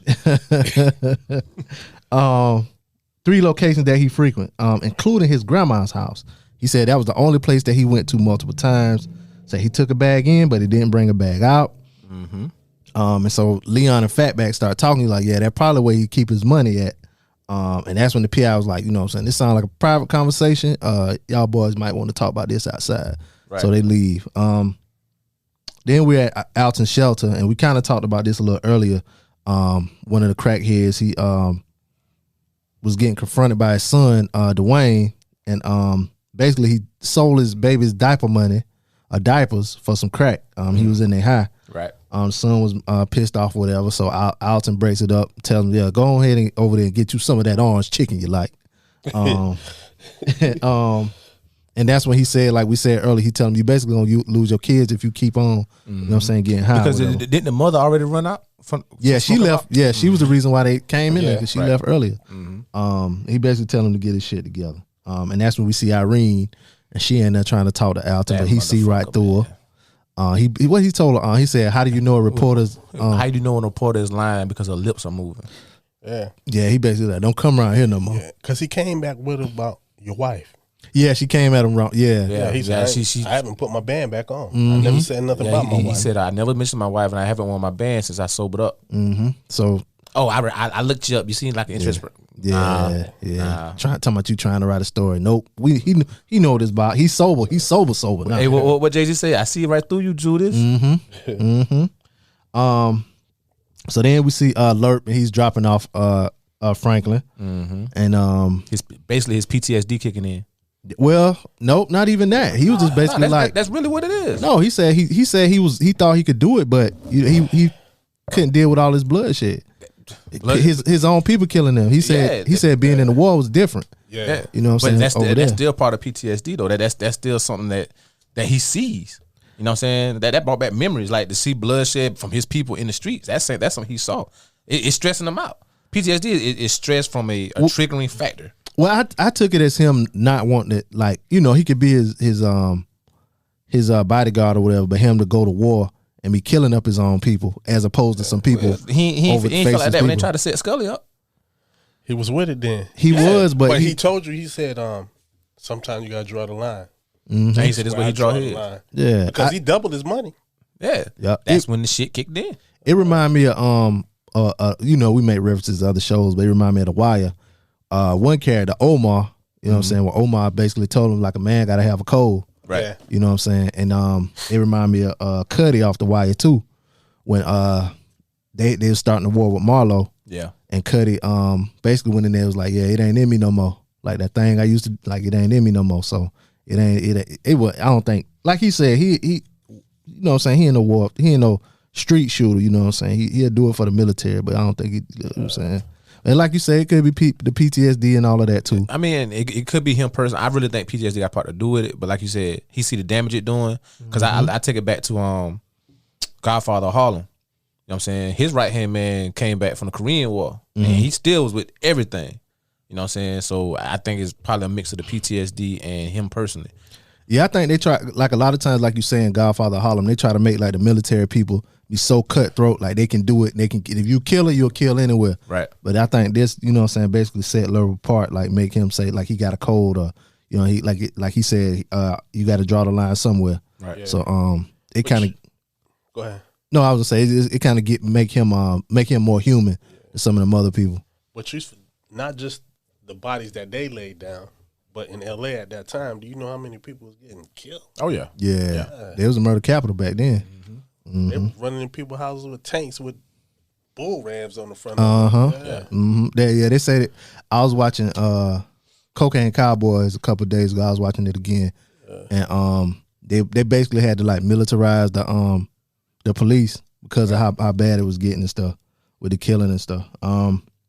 And it wasn't all because of black people. Yeah, but it's because they had more powerful weapons in the police force. Yeah, like all those ARs, those AKs. You know, police came with the revolvers, and the government issued 40 caliber and a bulletproof vest. But you going to go take down a random traffic stop, and the motherfucker got a Uzi, a fucking M16, a grenade. You know what I'm saying? Like they wasn't equipped for that. That's why they had to militarize them. They wasn't equipped for that. But where they get it from? It's from us. Reed. Yeah, but us. Yeah, they had to get it from Reed. Yeah, us. Yeah. Actually, I kind of thought when they was missing them guns, I thought those was the guns that Franklin gave to Scully and them. You remember that? Well, you know, Scully never got the guns. That was just the setup to get them to the warehouse. Yeah, that is. So so only gun he got was that big one. Yeah. That was the bait. That was the bait. Yeah. So then we go to Irene's crib, and she walks in the house, and Marino in her house. Don't run. Don't scream. Don't scream. Yeah, them government people, boy, they'll find out about you. Oh yeah, because you got that. You don't call my mama, my sisters. Yep. You know what I'm saying? They're gonna tell me. Nah, I didn't even know he still had the connections to find out, you know, where she lived at. But he knew a whole. Well, he might still work there. Like when you calling and you calling the government. Like if you call my job, you asking me, they might not let you know who I am. But he work for the government. No, we don't know where he is and all kind of stuff like that. You know what I'm saying? So they probably look out for each other. Especially he a field agent. Seem like he be out in the streets. You know what I'm saying? Oh, he still got a friend there. Mm-hmm. Oh, yeah, that too. Yeah. Yeah. And he been at her crib so long that he done look through her notes. Right. Look through all. He was like, yeah, you might want to keep this off-site. Yeah, put it at an off-site secure location. Yeah. And he know her whole story. Knows that she estranged from her husband. Know that it was some story she wrote that got her fired or something from another newspaper. Know that her daughter graduated college and don't really mess with her. Like he know the whole thing. The whole backstory. Yeah. And that was a couple weeks ago. Yeah. Yeah. So he basically give her all of his files, and he asked her like, cause she was like, well, who is behind all of this or whatever. He was like, well, who you think got the power to derail a DEA investigation and dissolve the murder charges when the key witness is a federal agent? And she was like, Ronald Reagan. He was like, yeah, you close. Yeah. So you know what I'm saying, somebody high up. But he gave her the files. He like, basically, you got to prove it. You know what I'm saying? She was like, well, you know, I just need something from you. He was like, nah, I'm not going to. I'm going to walk you through it. Because she was like, I get it published. So she was thinking he was just giving her the story to publish. He was like, nah, I don't want you to publish it. I want you to prove this shit to be right. Yeah, she wanted him to go on record. And he was like, nah. He ain't doing that. Now you going to die. Now you going to get me killed. Yeah, if you want to die behind this shit, you go right ahead. But you ain't about to get me killed. And what do you say? You got an hour of my time? Yeah, you got an hour. Yeah. I'm going to walk you through it. But everybody keep telling them, man, this as far as I'm going to go. Yeah. And she keep going. Because like being in the military, everybody know something. It's always gonna be something above your pay grade. You know what I'm saying? Hey, what time we get off today? If we normally go off at 5, why we stay until 7 today? They gonna say, man, hey, that's about my pay grade. You gotta ask so and and that's why they telling, hey, this where it stopped for me. Like we just said, everybody draw that line. That's where it stopped for me. And that would get a lot of people killed. They go a little bit too far. A little bit too far. A little too far. You ask too many questions. Shit, what are they? The born identity, the born supremacy, the born. You want to find some shit out? Go ahead. You're gonna get you killed. Yeah. Right. Curiosity. Kill the fucking cat. Yeah. Then we go into the final scene. We see Fatback Leon. Now I thought that was CJ sitting in the front seat driving. It was CJ. The other light skin, but I was talking about was in the back seat. He was in the back seat. Yeah. So CJ dead. Yeah. That's the you one. sure that's CJ? Yeah, that's the one Fatback pull out the car. I was hoping it wasn't CJ. It was him. Yeah, and of course, you know, social media spoils it. So I saw a little RIP post to him before I even saw it. Okay. So Now for me, when I saw Poppy walking down the street with the shaved ice thing or whatever, I thought he was a hitman. If this had been some cartel shit, I would have saw that. Yeah, you know what I'm saying? If that would have been like some cartel, Sinaloa, all the Cali cartel. Then yeah, if that had been something like that. Yeah, but then it was black beef. Yeah, I didn't know. But see, you don't know Scully Reach. Yeah, but he's still black. You know, back then the Mexicans and the blacks weren't fucking with each other. Yeah, yeah, true. But still, I think they kept the camera on him because he was the reason that the other car stopped. Yeah. Okay, because I knew they were not at a stop sign. A stop sign. Yeah, or a red light. He tried to cross with the car, and you notice they slammed on brakes. They slammed on brakes. They did. Okay, I was like, that's bad editing. Like, I know that's not a stop sign. They're in the middle of the block. Yeah, and I was wondering why when I seen that too. I'm saying, why they park right there? Yeah, okay. That was a stop sign. Why they park right there? Because they was scouting out the grandma house. Yeah, but I'm saying what kills me is so you know when you see the shooting pop off, they shooting side by side, right? Yeah. Poppy walk across the front, and he still get shot. Poppy had 9 holes in him, man. Yeah, Poppy was shot up. He was Swiss cheese. Yeah, all the shots exchanged with car to car, and Poppy is in the front of both of them, and the buggy go rolling them, and Poppy Swiss Poppy cheese. dead, man. Maybe Poppy's coming around the corner, man. Nah, man, they over dramatized the fuck out of that one. So that's a good one. They have the shootout. Leon gets out, shoots up the car with a Uzi. Yep. Then he sees a little girl that shot in the back, and it was a. He went to go shoot some more. He was, he was gonna kill everybody. He did shoot some more. He did, No, he shot. He dumped the Uzi, and threw then the Uzi on the car, and then he pulled out a handgun. Yeah, he was gonna finish everybody off in that car. No witnesses. But then he noticed it was a girl in the back holding the baby. Do y'all know who that little girl was? That's Scully's daughter. The Scully daughter. I thought it was Scully girlfriend and his daughter. And his daughter back there. It is. With man boy sister. Man boy sister and man boy niece. So now Leon got Scully and man boy coming after him. Do you think Leon knew that? No, he didn't. I don't think he knew that. But did you see his face when he got back in the car? But I think he was just shook that he killed the little girl. The kid because you know he's never met the little girl. He knows that man boy, that Scully is man boy's sister, baby daddy. But I don't think he's never met the girl. You know, Leon just did that first introduction. You know what I'm saying that was that. I don't think he actually knows what the little girl looked like, or maybe even the woman. Yeah, you know what I'm saying? I think his whole remorse was just from I shot a kid. Yeah. I killed a kid. You know what I'm saying? And Franklin knows because he was at the church. Oh yeah, Franklin definitely know. But see, he don't know yet. Well, I mean, he know that who the girl is. Well, yeah. And I thought that look on his face was like, man, Scully wasn't in the car. I done fucked up now. Yeah. Scully wasn't in there. But he knew because remember before he started shooting, he was like, "There go Scully people right there." So he knew Scully wasn't in the car, but he knew them was the niggas that be with him. You know what I need him to do? Because this go back to The Wire season 4 with Naaman, and he had the long hair. Scully, Leon need to braid that shit up, man. That big ass fro. Oh, put it back in the ponytail. Yeah, everybody know him because he got that big fro, man. Because you remember when he's in the very beginning when they was at the store, he was like, man, I told that nigga right here, look, and he saw that fro, he said, that is that nigga. Yeah. You know what I'm he saying? need to braid that, but you know what? As far as the show purposes go, that's his trademark. Yeah. You know what I'm saying? Anybody, if you was gonna try to explain the show to anybody and they never seen it, and you say Leon, they be like, which one Leon? And first thing you gonna say, the one with the fro. Yeah. That's his trademark for the show. Yeah, I mean that's cool and all, but like in the streets, and you doing what he doing, and you got people after you. You got like, I got a bald head. You know what I'm saying? I'm gonna wear a skull cap or something. You know what I'm saying? I used to have the big beard or something. You know what I'm saying? I'm gonna cut my beard down so people won't recognize me like right off. You know what I'm saying? Like I'm gonna do something like that. Like, yeah, you got. and you know something else I thought about? That motherfucking car that Leon and Fatback be driving done got shot up a whole lot of motherfucking times, man. It done been in some shit now. Because it got shot up in the very beginning of the episode. They did, yeah. And then they shot it up again. And the mother was smoking when he crunked the motherfucker to drive off. Yeah, oh yeah, it's done now. It's done now. So that was the most talked about scene that I saw with them killing that little girl. I know the mama named Khadijah. Yeah.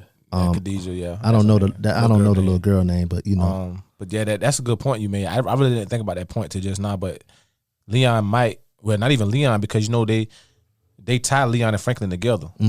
So not only Leon, but Franklin now really going. So Man Boy was playing the scene, playing it back, playing the sideline, letting Scully and Franklin take each other out. Yep. Now you done killed my niece. Now you done killed my daughter. I'm saying now they don't telling what type of alliance that could cause. They might not even. They ain't gonna lie. I thought that at first. But yeah, right. I just think by alliance, I kind of mean they kind of might go at them for the same reason. I ain't saying they're gonna go together. Okay, but the same reason. Yeah, I think it's just it's gonna be bad in the streets. Be bad in the streets. Does Man Boy and his sister get along? You don't speak to him no more because of this dude. That's still your sister. But you don't speak to him no more because of this dude. That's still my sister, and my niece ain't got nothing to do with that. Yeah, I don't know if they get along or not. They might not don't. No, but you gotta think about it. They wasn't always beefing. They probably just now stopped talking because she had to pick a side. But at the end of the day, the little girl ain't had nothing to do with that. Man Boy could have been wrong though. Because didn't Man Boy go after him first? That's what Scully said. Yeah. But the point I'm making is up until that point, they were cool. Cause remember he introduced Leon and Franklin to them, so at a point they were cool. Yeah. So that means just recently they may have stopped talking for in whatever the last reason. 4 or 5 months. Yeah, you know what I'm saying. So we know homeboys that sit there and fall out behind a girl or for whatever reason and fight and then be cool the next week. You know what I'm saying? Not saying it's gonna be that type of situation. The point I'm making is the common denominator they both have is that little girl. Yeah. We about to see. Yeah, we about to see. About to get ugly. It's about to be a whole lot of it'll be a whole lot of slow singing and flower bringing. You know what I'm saying? So before we get out of here, y'all, I ask y'all, what was y'all favorite scene of this episode?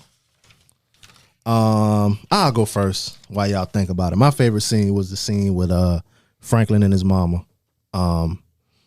Just mainly because of the good acting.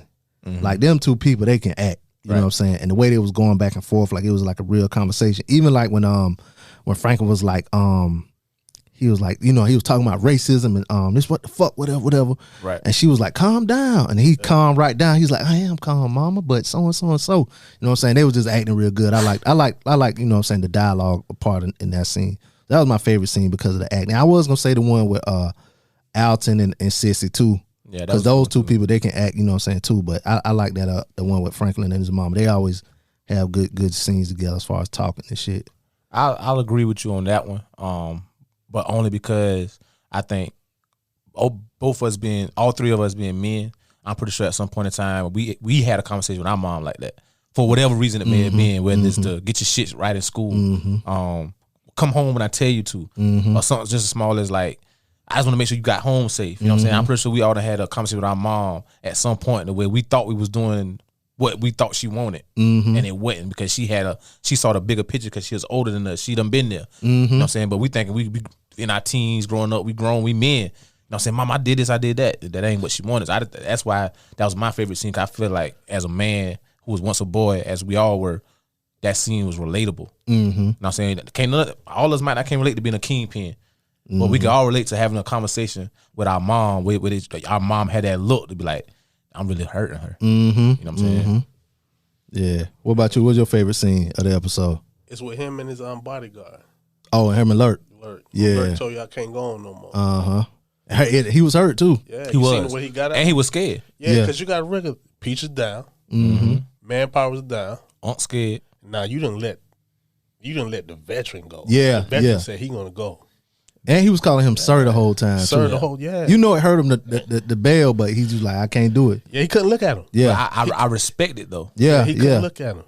Yeah. I respect him for letting him know up front I can't go no more. Because he could have left him in a bad spot when some shit popped off and he, you know what I'm saying? I respect Franklin because he didn't want to let him go. Yeah. No, he tried everything. He did. Everything. I give you more money. But then when you look at it, right? Nah, you didn't let somebody real close to you go. Right. Now, somebody being with every day. And now you don't know if he want to go or is he going to somebody else to come back and get you. Yeah. Oh, yeah. Yeah. That's the way to look at it too. And a way Lurk could look at it is this man gonna have me killed now? Because I know too much. But see, he know the other part. He know he ain't no. Yeah. Oh, you can say it. Say it. Yeah, you know he ain't really no killer. Yeah. And he ain't did nothing to him. But sometimes they call it tying loose ends. Yeah. But I don't think he'll kill dude. Nah. But Lurk being military, that might be a thought he have. But one thing about Franklin though, Franklin think everything got to do with money. The first thing somebody say something that, you know, he try to always get people with money. A lot of times it ain't money. Sometimes for some people it's principle. Right. Yeah. And sometimes everybody, like if I know a person, I know they don't got no kind of code. You know what I'm saying? I can't deal with nobody like that. You know what I'm saying? Like you got to have some kind of morals or something. Yeah. Even people that hustle and stuff like that. You know what I'm saying? you gotta handle stuff a certain way, and if you don't, I can't really deal with people like that. So he got his own code about him or whatever. He ain't gonna just do anything. And some people, they think money is everything. Yeah, and money ain't everything. You know what I'm saying? Sometimes, peace of mind, and it's his peace of mind to not be able to not have to do that type of stuff. And I ain't know that wasn't his car. Oh, that wasn't Franklin car. Yeah, that was Lurk car. Yeah, that was Lurk car. Lurk putting his car. He his put own everything car. on. He put everything on the line for Franklin. Who do y'all think won the episode? Who came out on top? So last episode I said reporter won. I said reporter won again. You know what I'm saying? And I only say that because now for Marino, she has like concrete evidence and information that kind of gives her even more than what she already had. So before she got all that information from Mel, and then she got the information from the other cop that used to work with Andre. But now it is coming from a FBI. What CIA? No, he was CIA. FBI. He was FBI. Yeah, a DEA. A DEA. He was DEA. He was DEA. DEA. You know what I'm saying? So, and he not only did he go through her work, but remember he handed her a thick ass file that she opened. Yeah. So the reason why I say she won is because we all know what her motive is. Yeah, she getting closer. And she getting closer to her motive. Yeah, because he told her, he was like, you think it's about Franklin Saint? And whatever. You think it's about Thomas Reed Thompson? Yeah, it ain't. You know what I'm saying? So she really don't need that story from Alton no more. Nah. That was just her just poking the bell. Yeah, you know what I mean? It's going away from Franklin. Yeah, it's bigger than that. It's bigger than Nino Brown, baby. Nino Brown, baby. It's Nino Browns all across the world. Yeah. So I think she won, man, because every episode she getting closer and closer and closer. Yeah, She probably gonna win a whole lot of episodes. So I'm gonna say somebody else who I think won the episode. Fucking Angela Valdez. That's why I like her. That's why I look at her like Angela. Yeah, she a little bit. She worse than Angela though, because at least Angela was like she worked in law enforcement or something like that. Old girl just a reporter. That's a reporter job. She just don't got no life. Yeah, that too. Yeah. She trying to feel something. But nigga, like you follow Tanya Brown on Facebook? This motherfucker posted something every motherfucking day. Yeah, she posted last night about major drug dealers got arrested in Dawson. For real? Yeah. We'll talk about that off air. Well, Dawson County. I'm sorry. Okay. Dawson County. Yeah. Okay. Since you said her, I'll say Wanda won because she finally gonna get clean. Man, you don't know that, man. You been saying that for 3 episodes. Let me have hope for this young black queen. She was a black queen, now she a crack fiend. So I say Wanda won because I think she gonna get clean. I hope, Lord, I hope. And she got the love of Lee, who is on the run now. So I give it. She had a good night with Leon. Yeah, she did. He spent the night with his old baby. And when he did that dumb shit the very next day. You think she did? No. Leon did. Yeah. What about you? Who you think won? Came out on top? Did the best this episode? Lurk. That's his name, right? Lurk. Yeah.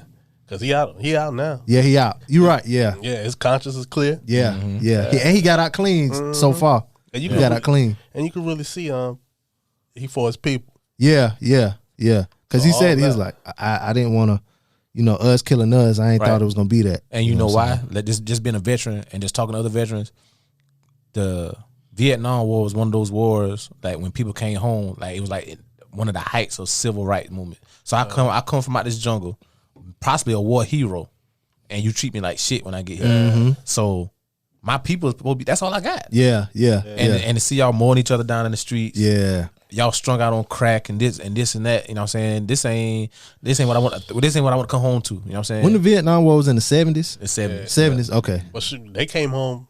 They came home on heroin and all that the heroin and the heroin and all that when they came back from there. Yeah, but that crack, that shit was. Whew. I mean, heroin did it too, but crack was shit. Yeah, it was cheaper, so everybody could get on that shit. Then everybody wasn't on heroin like that. Yeah. But you look back. Let's take it back now. Take it back to your boy Frank in that movie. Mm-hmm. Heroin was everywhere then. It was. Yeah. It was. But it was because you knew a heroin fiend before you knew a crack fiend. Well, you know what's crazy? We all from Darlington. I've never heard of heroin in Darlington until probably I never heard of heroin in Darlington. Until I was in my 30s when I first heard like somebody had heroin in Darlington or somebody. I heard about it a little later. It was like the black tar shit though. It wasn't like the real. Yeah, you know what I'm saying. Like I heard about coke, crack, pills, all that shit, but I never heard about heroin being dealt or done in Darlington. And I could be wrong. You're older than me, so if I'm wrong, if you feel like it, You can elaborate. I grew up somewhere else. Oh, okay. Okay. This is my home. I grew up somewhere else. Okay. So I seen a lot of stuff. Okay, then. So like, but the point I'm making is we knew about crack. Yeah. You know what I'm saying? But we didn't know about heroin in the 80s and dollars. But you know what though? A lot of people call all, like, if you a fiend, they be like, you a crackhead, you a crackhead. But everybody don't be a crackhead though. You know what I'm saying? Because, you know, crack broke families up. It did. Crack broke neighborhoods up.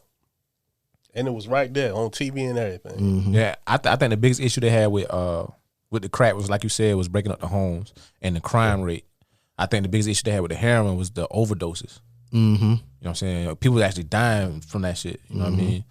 Which it wasn't a problem until it started reaching, you know, the suburbs. Like that meth shit, no? Yeah. So who y'all think lost the episode? Of course, Scully. Ooh. I wasn't thinking him, but yeah, he did take an L. Yeah, he lost your He daughter. lost 3 homeboys. No, yeah, he lost 3 homeboys. I mean, the homeboy's cool. And the daughter. But my daughter? But he didn't lose his main homeboy, though. I don't give a damn. I lost my daughter. No, I'm just thinking about the muscle shit, though. I mean, him losing his daughter. Muscle, see, the thing is, Scully not in the same situation as Franklin. No, Muscle ain't never going to be a problem for Scully. He got the whole bottoms, regardless. Muscle ain't going to never be a problem for him because it's going to always be, in that gang, it's a revolving door. Yeah, true. One drop, one gonna replace. But my daughter? But you know what Scully gonna think? He already tried to take out Leon. So he ain't gonna just be back on Leon again. Like I said, Franklin too. That's what I'm saying. They always tie them two together. That's what I was saying earlier. It might, well, I was gonna say it might be all 3 of them against him, but like you said, he got people, and that gonna make Man Boy switch. What's his name? Leon should have killed Khadijah too. Yeah, he should have. He left a witness. Yeah, but you know that's part of the drama. Oh yeah, true. Reed gonna come clean all that up. I don't know if he can't. That he gonna have to clean somebody up. I don't know if he clean that one. He can't clean that up. He gonna have to bring it. He gonna have to clean up Scully or Man Boy. But you remember Franklin had already asked him for help with that. But now that mess with the money though.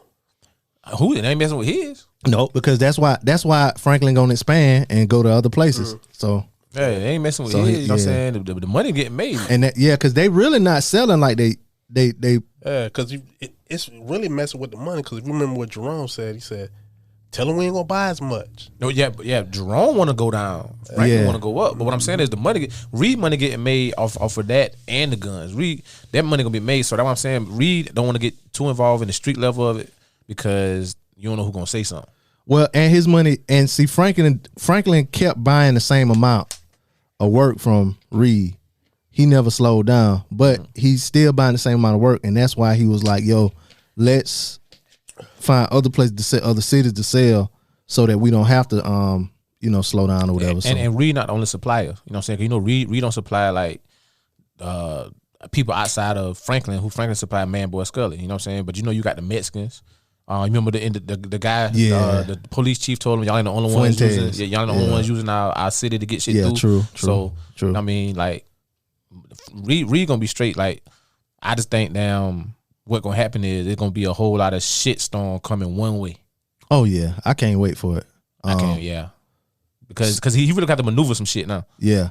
So Mello, who you think lost the episode? I can kind of agree with what you said. Say Scully, I mean, because he lost his daughter. Yeah. But this dude is crazy, man. Yeah, he crazy. Is it really going to affect him? Yeah. Yeah. You remember the scene where he was trying to like braid his daughter hair, put it in the ponytail? Oh yeah. Like, he got a relationship with her. Yeah, them. He ain't like what my man name on Trainer Day was? Lonzo. He ain't like Lonzo where he just pop a mama real fast, and like he actually lived, his daughter lived with him. He had a relationship with her. You know what I'm saying? And the mama lived there too. And but if he drops something in his ear, oh yeah, it's on. It's on. I think Leon lost. Cause his whole world about to come crashing down. Yeah. He gonna be on the run. He can't go to the. I think he can go to the projects, but that girl, you know what I'm saying, the police probably gonna be on him. I don't know. I know it shows scenes of him like running or whatever, Fatback. You know what I'm saying? Wait, they know him. Everybody know Fatback. He the biggest, dude in the hood or whatever. So I think Leon lost. But they ain't in the hood. I was thinking they was in front of the grandmama house. They was, but yeah, what happened at in front. But I mean, but the mom survived. The mom saw it. So she gonna tell everybody, and everybody know that Leon in the project. Yeah, because she probably. You don't think so? She can't tell the police. No, she can't. But why not? I'm an innocent bystander. My daughter got killed. The police gonna, you know what I'm saying? Gang violence. Gang violence. They can put it on gang violence. Yeah, but I'm saying she an innocent bystander. That be the thing that really made the police, you know what I'm saying, go after the gangsters, because a lot of bystanders was getting killed. Not only did she get killed, Poppy got killed too. Yeah, Poppy got killed too. And Leon, the only one who alive. And I think she don't know Leon. I think what she gonna tell them niggas is, I saw a nigga with an afro. Maybe. Cause she never met Leon. Leon didn't go to the funeral. She met. Everybody know Leon, dog. No, what I'm saying, but she never met him to say, oh, that's Leon. No. But either way, the dude with the afro, you right. But everybody know that's Leon. Cause you gotta remember they from what, Inglewood. Yeah. You know what I'm saying? They from Inglewood, man boy from Compton. So you gotta think about it. She ain't never saw Leon. Yeah. But no, they're from South Central. Yeah, no. Leon they're from South Central. Yeah. The girl and Scully them from Inglewood. Oh, they're from Inglewood. Okay, you know I got you. So the point I'm making is, like, she's never saw Leon to be like, to know that's Leon. But the point I'm making earlier about the afro, why he don't braid it down, that's his calling card. Yeah, he need to braid it. You know what I'm saying? She gonna say it was a nigga with an afro. Man, he ain't. And first thing Scully gonna say, find Franklin Saint. Yeah. Now it's gonna be find Leon. Find Leon. Because he don't never leave the projects. He just started doing that, yeah. And that's the only way he left, to go find where Scully was at. Yeah. And Scully been in his hood too. He was? Remember when he shot him? He was in the hood. He had to be Frank. I mean, Leon couldn't have been too far out the hood when he went and got that food. You know what I'm saying? And they shot at him the first time. Oh, you talking about in the beginning when he went too far out the hood. Yeah, you right. You know what I'm saying? Right, so, right. And we know Man Boy done went to Scully hood too. Mm-hmm. Who went? Now, who do y'all most identify with? In the episode, I identify with Lurk. Yeah, that's what I was gonna say too. I identify with Lurk just from the fact of everything that we already said. Mm-hmm.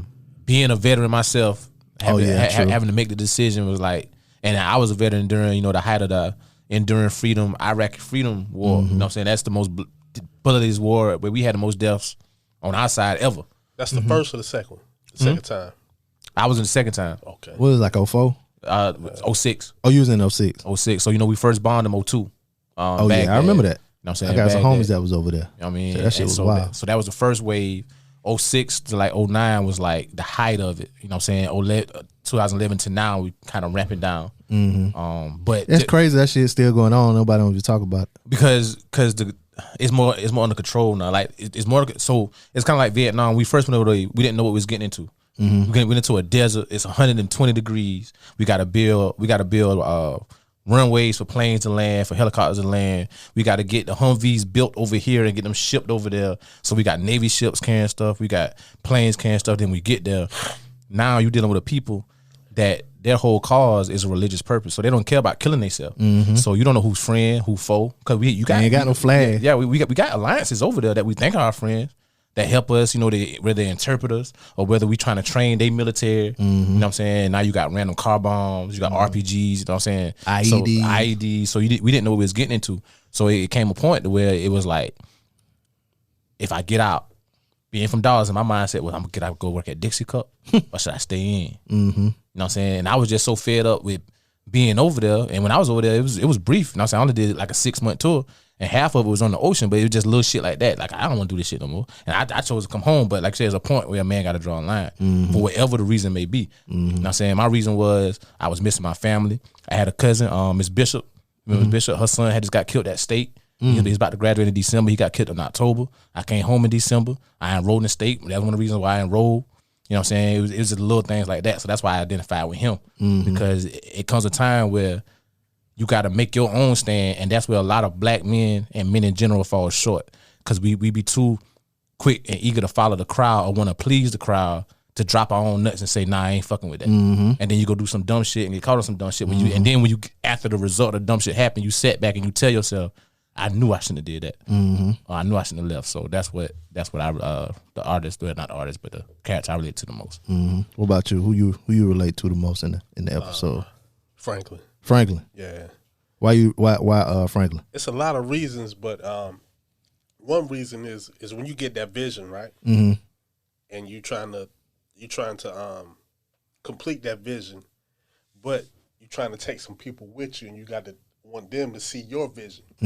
It's a hard thing, man. Yeah, you're right. Trust me.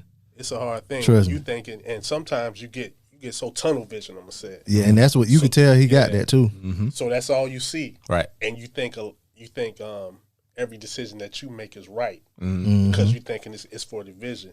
That's why it's good to have somebody like Louis around. Mm-hmm. That's why it's good to have. You still got that respect for your mother, Right, right. So you can listen. Even Jerome, because sometimes Jerome will tell Franklin, "Man, you doing some dumb stuff." Shit, you know, Jerome told him don't even get into the coke game. Yeah, You know what I'm saying? Even Alton though. yeah, Alton, yeah, and still to have Alton. Mhm. Yeah. Especially he was a Panther and all of that kind of stuff. You need that. That nobody's there for the process, but everybody try to be there for the congratulations. Mhm. So like you said, Franklin trying to bring everybody about. Yeah, killer. Dope baby. Sorry, little T. Wrong pack. Go ahead, continue. My bad. But like you were saying, it's hard to lead a team when everybody's vision ain't the same. And you gotta entrust this one person to make all the right decisions. And just like Leon told him in the beginning when they was at the hospital, like, you the reason this shit even going on to start with. You know what I'm saying? So Leon already questioning Franklin's vision. His mom questioning is his vision still in the right place? You in here too long. You know what I'm saying? You know what I mean? And I know what I meant to tell you too. What? Since we recapping, get y'all opinion. Oh, and remember you said you was gonna say something at the end too. You got something to say too. But what I was gonna say was, I think that bitch working at the club, she got some underhand shit. Oh, I forgot about that. Oh, how did I miss that? Because you ain't me. You right. I forgot that. Oh shit. Well, hold up. I got everything. When they had the meeting in the room inside the club and Franklin pulled the blinds down, he didn't even know she was working there. Louis said she came by and asked for a job, and I figured she was cool. Hell, you sleeping with her? But yo, there ain't no way that I look at, because that's a good point. How Louis going to hire her without not hollering at Franklin first? Yeah. And I quote, "You sleeping with her? I figured I could trust her." Was I wrong? Was I wrong? Yeah. You know what I'm saying? That's what I meant. I was going to, yeah. So you remember when he first looked at her, she's like, "Oh yeah, she came ask for a job," and she was like, should I have not hired her or whatever?" And Franklin said something like, "Oh, nah, I just didn't know." And then that's when Louis said, "Well, you sleeping with her? I think I could trust her. Was I wrong?" If you notice, he never replied to that. They cut the scene. So I don't know if Franklin said something or if that was on purpose. But why? I just think she had some underhanded shit. Man. Oh yeah. And why she didn't tell him she wanted a job at the club? Why she didn't tell him she was working at the club? I don't even know what she do, because the first time you seen her, I thought she did something with clothes or something. Yeah, the first time. Yeah, because she had on them clothes in the house. Yeah, and at the club, and that was his first too, wasn't it? Yep. Yeah. Yep. That's his first. And Louis said, "Oh, she knows the streets, or she knows the area, and she could hold things down while I'm gone." Yeah, she got experience. But talking about the club thing. Yeah, but my thing is, so who did you have hired before her? Yeah, I don't know. You know what I'm saying? Yeah. Who did you have hired before her? Nobody. But now you got to hire this girl that came out of nowhere, which I understand the reason why, because Franklin, he done fail. He's fucking balls, nose wide open for her. You think so? Oh yeah. Yeah, because remember he was like that with Mel, and then Mel. He is a square when it comes to that kind of shit. Yeah, you know, the only time he would play her with it was when he was over there when Javi tried to shit him. Yeah. That's the only time he kept it player. He'd go out there for money, but he'd get back to the money.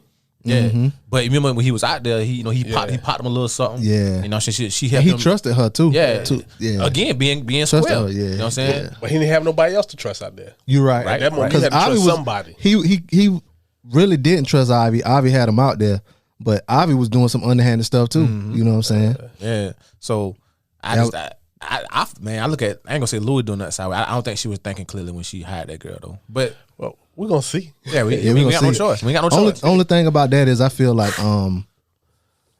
they keep a lot of work at the club. Yeah, they keep a lot of money at the club. So I forgot about that. That was episode 1. Yeah. So that's gonna come back to bite Louis. So Fatback and Leon say that must be where he keep the money at, talking about Scully's grandparents' house.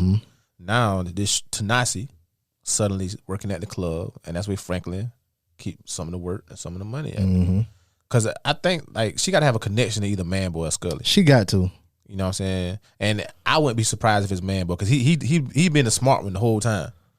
I thought Scully, because Scully sent the girl in to kill Man Boy now, but it might be Man Boy. You might be right, because she a little bit too too patient with it. That seemed like some man boy. You know what I'm saying? Even when the shoot happened with Scully, she was like, well, I could call my homegirl so that worked down at the strip club with Scully's cousin or something like that. You know what I'm saying? Like she had to go through some people to actually find out what's going on with Scully. And she might have grew up, you know what I'm saying, in, you know, they part of South Central or whatever, but she might got family in Inglewood or whatever. So no, Compton or Inglewood. You never know. Yeah, you never know. Yeah, but I just think she up to some shit though. But you know, Franklin's a good look for her. She's secure with Franklin. Mm-hmm. Yeah. She ain't safe right now, but it's still a good look for her though. But you remember, she don't know she ain't safe. Yeah, she don't know that, but she kind of do.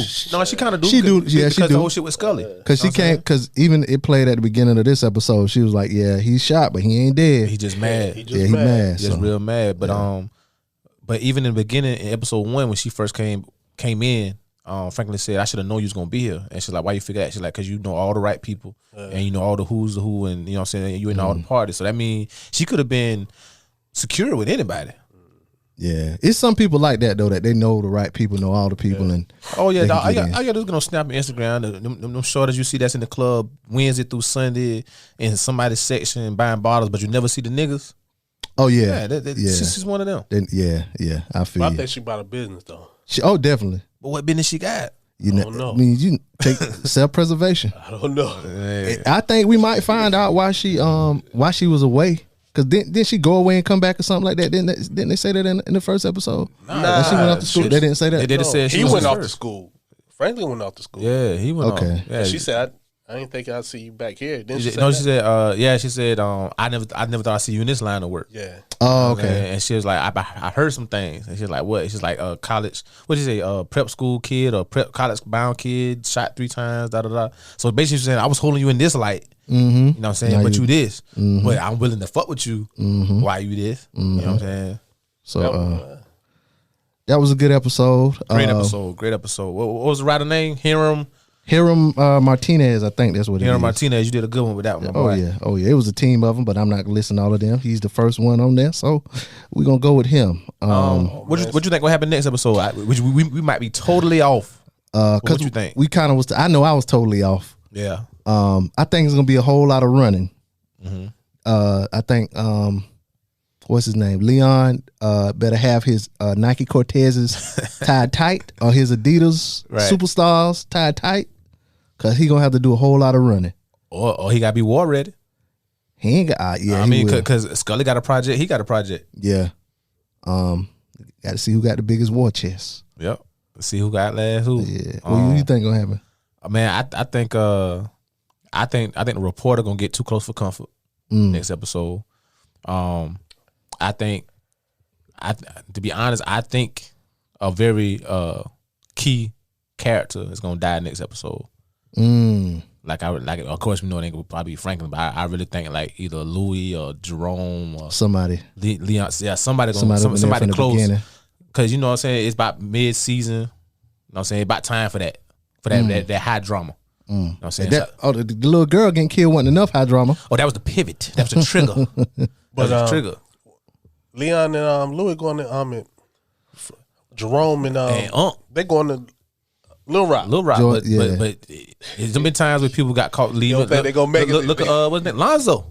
Lonzo was trying to get to the airport. Trying to get out. Yeah, you know what I'm saying. You can shoot me, but you can't kill me. Yeah, you shoot, but you can't kill me. I'm winning anyway. What about you? What do you think will happen next episode? Leon and Franklin gonna get back together and team up. Yeah, they still ain't that strong together though. Nah, they not. Leon is. Franklin ain't. Leon but Leon can't go nowhere. Wait, he can't. He on the run.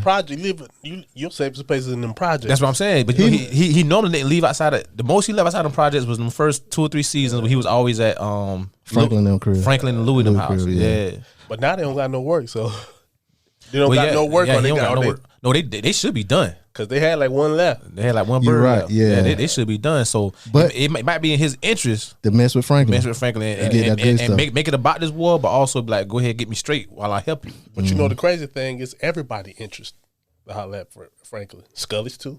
Mm-hmm. Oh yeah. Man Boy. Yeah, but well, not Man Boy, because remember Louis said Man Boy always trying to find other people to get the product from. Cheaper, yeah. So Man Boy maybe not so. But when it comes to us, Franklin got it. Yeah. Because you can't go over there till you see what happened when you try to go to the essays. Yeah. But I'm thinking at this point, I don't think Franklin probably the only black guy that got coke at this point. I don't think he's the only one.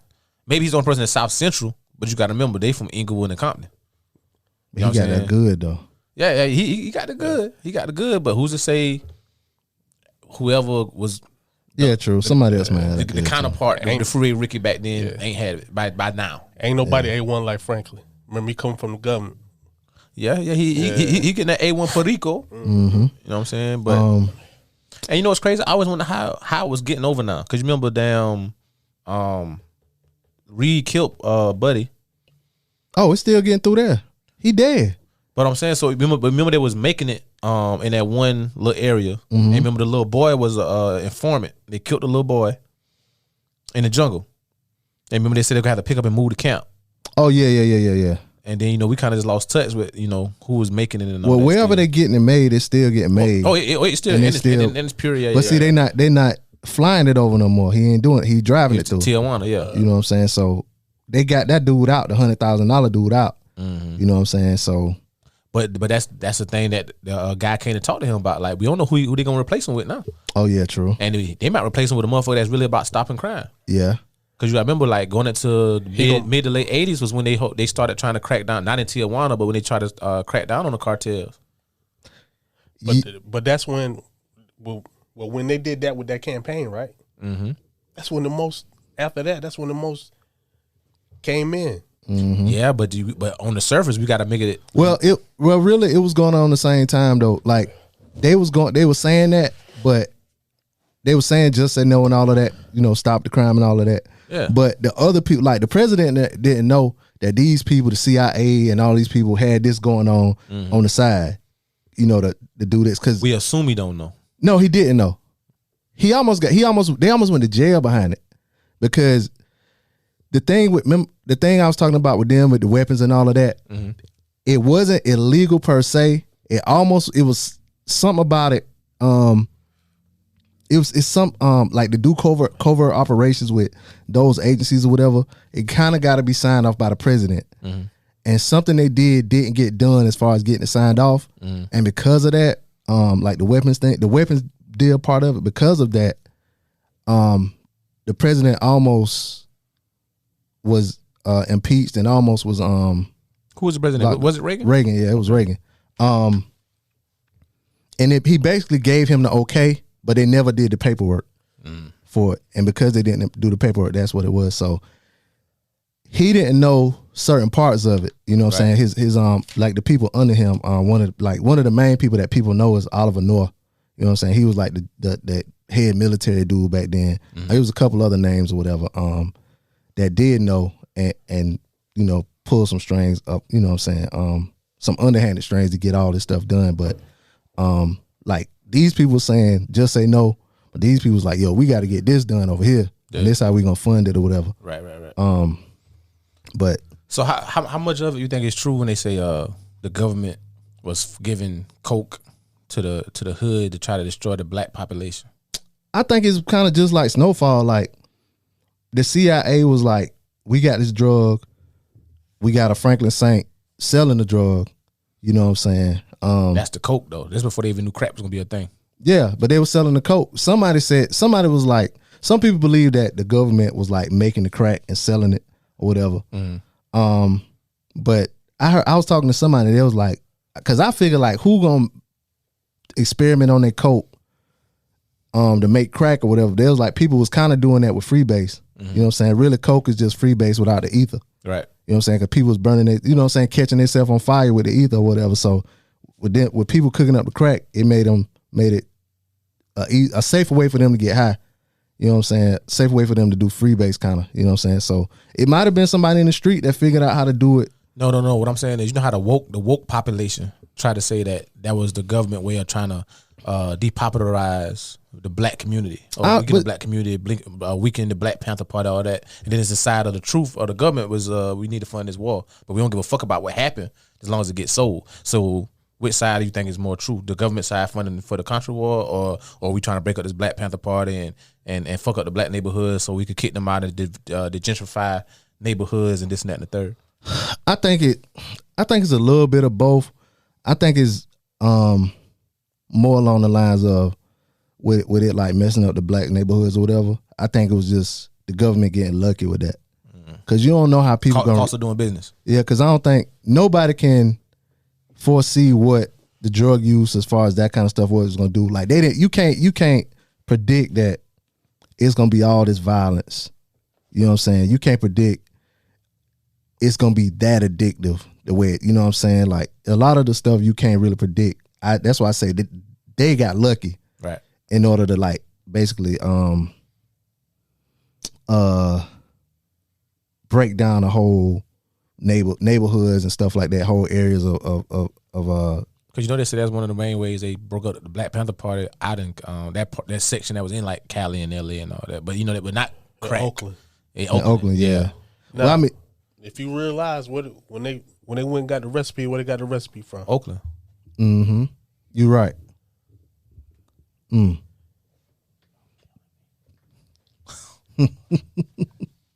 I don't know. I even like with people that like hustle or whatever, and they like get big time. I always consider them lucky. Like they know the right people, they grew up in the right time. Right. Like, you know what I'm saying? Everybody, like, if you put 10 people out and say go hustle, 9 of them ain't gonna do it, but it's gonna be that one who know the right person, you know what I'm saying, who got a connection with. Just like anything in life, like you connected. You know what I'm saying? You got a certain set of skills or whatever, you can do it, you know what I'm saying? It takes skill to be the big time man or whatever. You know what I'm saying? But for anything, you gotta be prepared too. Yeah. That's a part of luck though, to me. You know what I'm saying? When the opportunity comes, you gotta be ready. Yeah. So yeah, that's like when Franklin first met Harvey, and he was just going to cop with a zone for the white boy, a coat. And Harvey was like, I don't sell. At least I don't sell grams, and I don't sell the kids. I deal in kilos. And Franklin just had the mindset to say, well, front me a key. Yeah. Everybody else wouldn't have did that. Everybody wouldn't have put that vest on either. And it shocked me that he even knew what the fuck a key of coke was at that time. Because you know that was a drug for the rich folks. Rich people, yeah. But he was smart, and you see, look who he was hanging with though. Right. Yeah. Well, he lived with them, so yeah. But I would have never thought at that age to call it a key. You know what I'm saying? If you just come around with a couple grams, like for my mom and pop was bringing these grams for our actors to use while they recording and partying, I'd have never thought to call it a key. Well, maybe they probably back then. Oh, I mean, it's still TV now. I mean, it is TV, still but TV. I mean, yeah. So I guess. Yeah, I remember what. Ooh, I was about to tell them. Anyway, so y'all check us out. Hey, hold on. Do like the books and the movies doing just changing names? I can't change the name because I was about to talk about me. Can't let everybody know where they can find you on social media, bro. Facebook Hennessy Blacks, Instagram Hennessy Black 2 C's instead of C and a K. Snapchat Hen on the Rocks. Get at me. Let me know. Do your reviews. Tap in with us. Melwick, you want to be found on social media? No, just tell him to ask you. Yeah, y'all want to find him? Ask me. You can find me on social media. Preacher_BP. Email. You can email the show djblazeshow@gmail.com. You can call us up. Let us know what you think. 404-436-2370. Thank y'all for listening. It's your boy B-Eazy. It's your boy Cain. It's me, Mel. And we out. Sam, just smoke crack, don't you?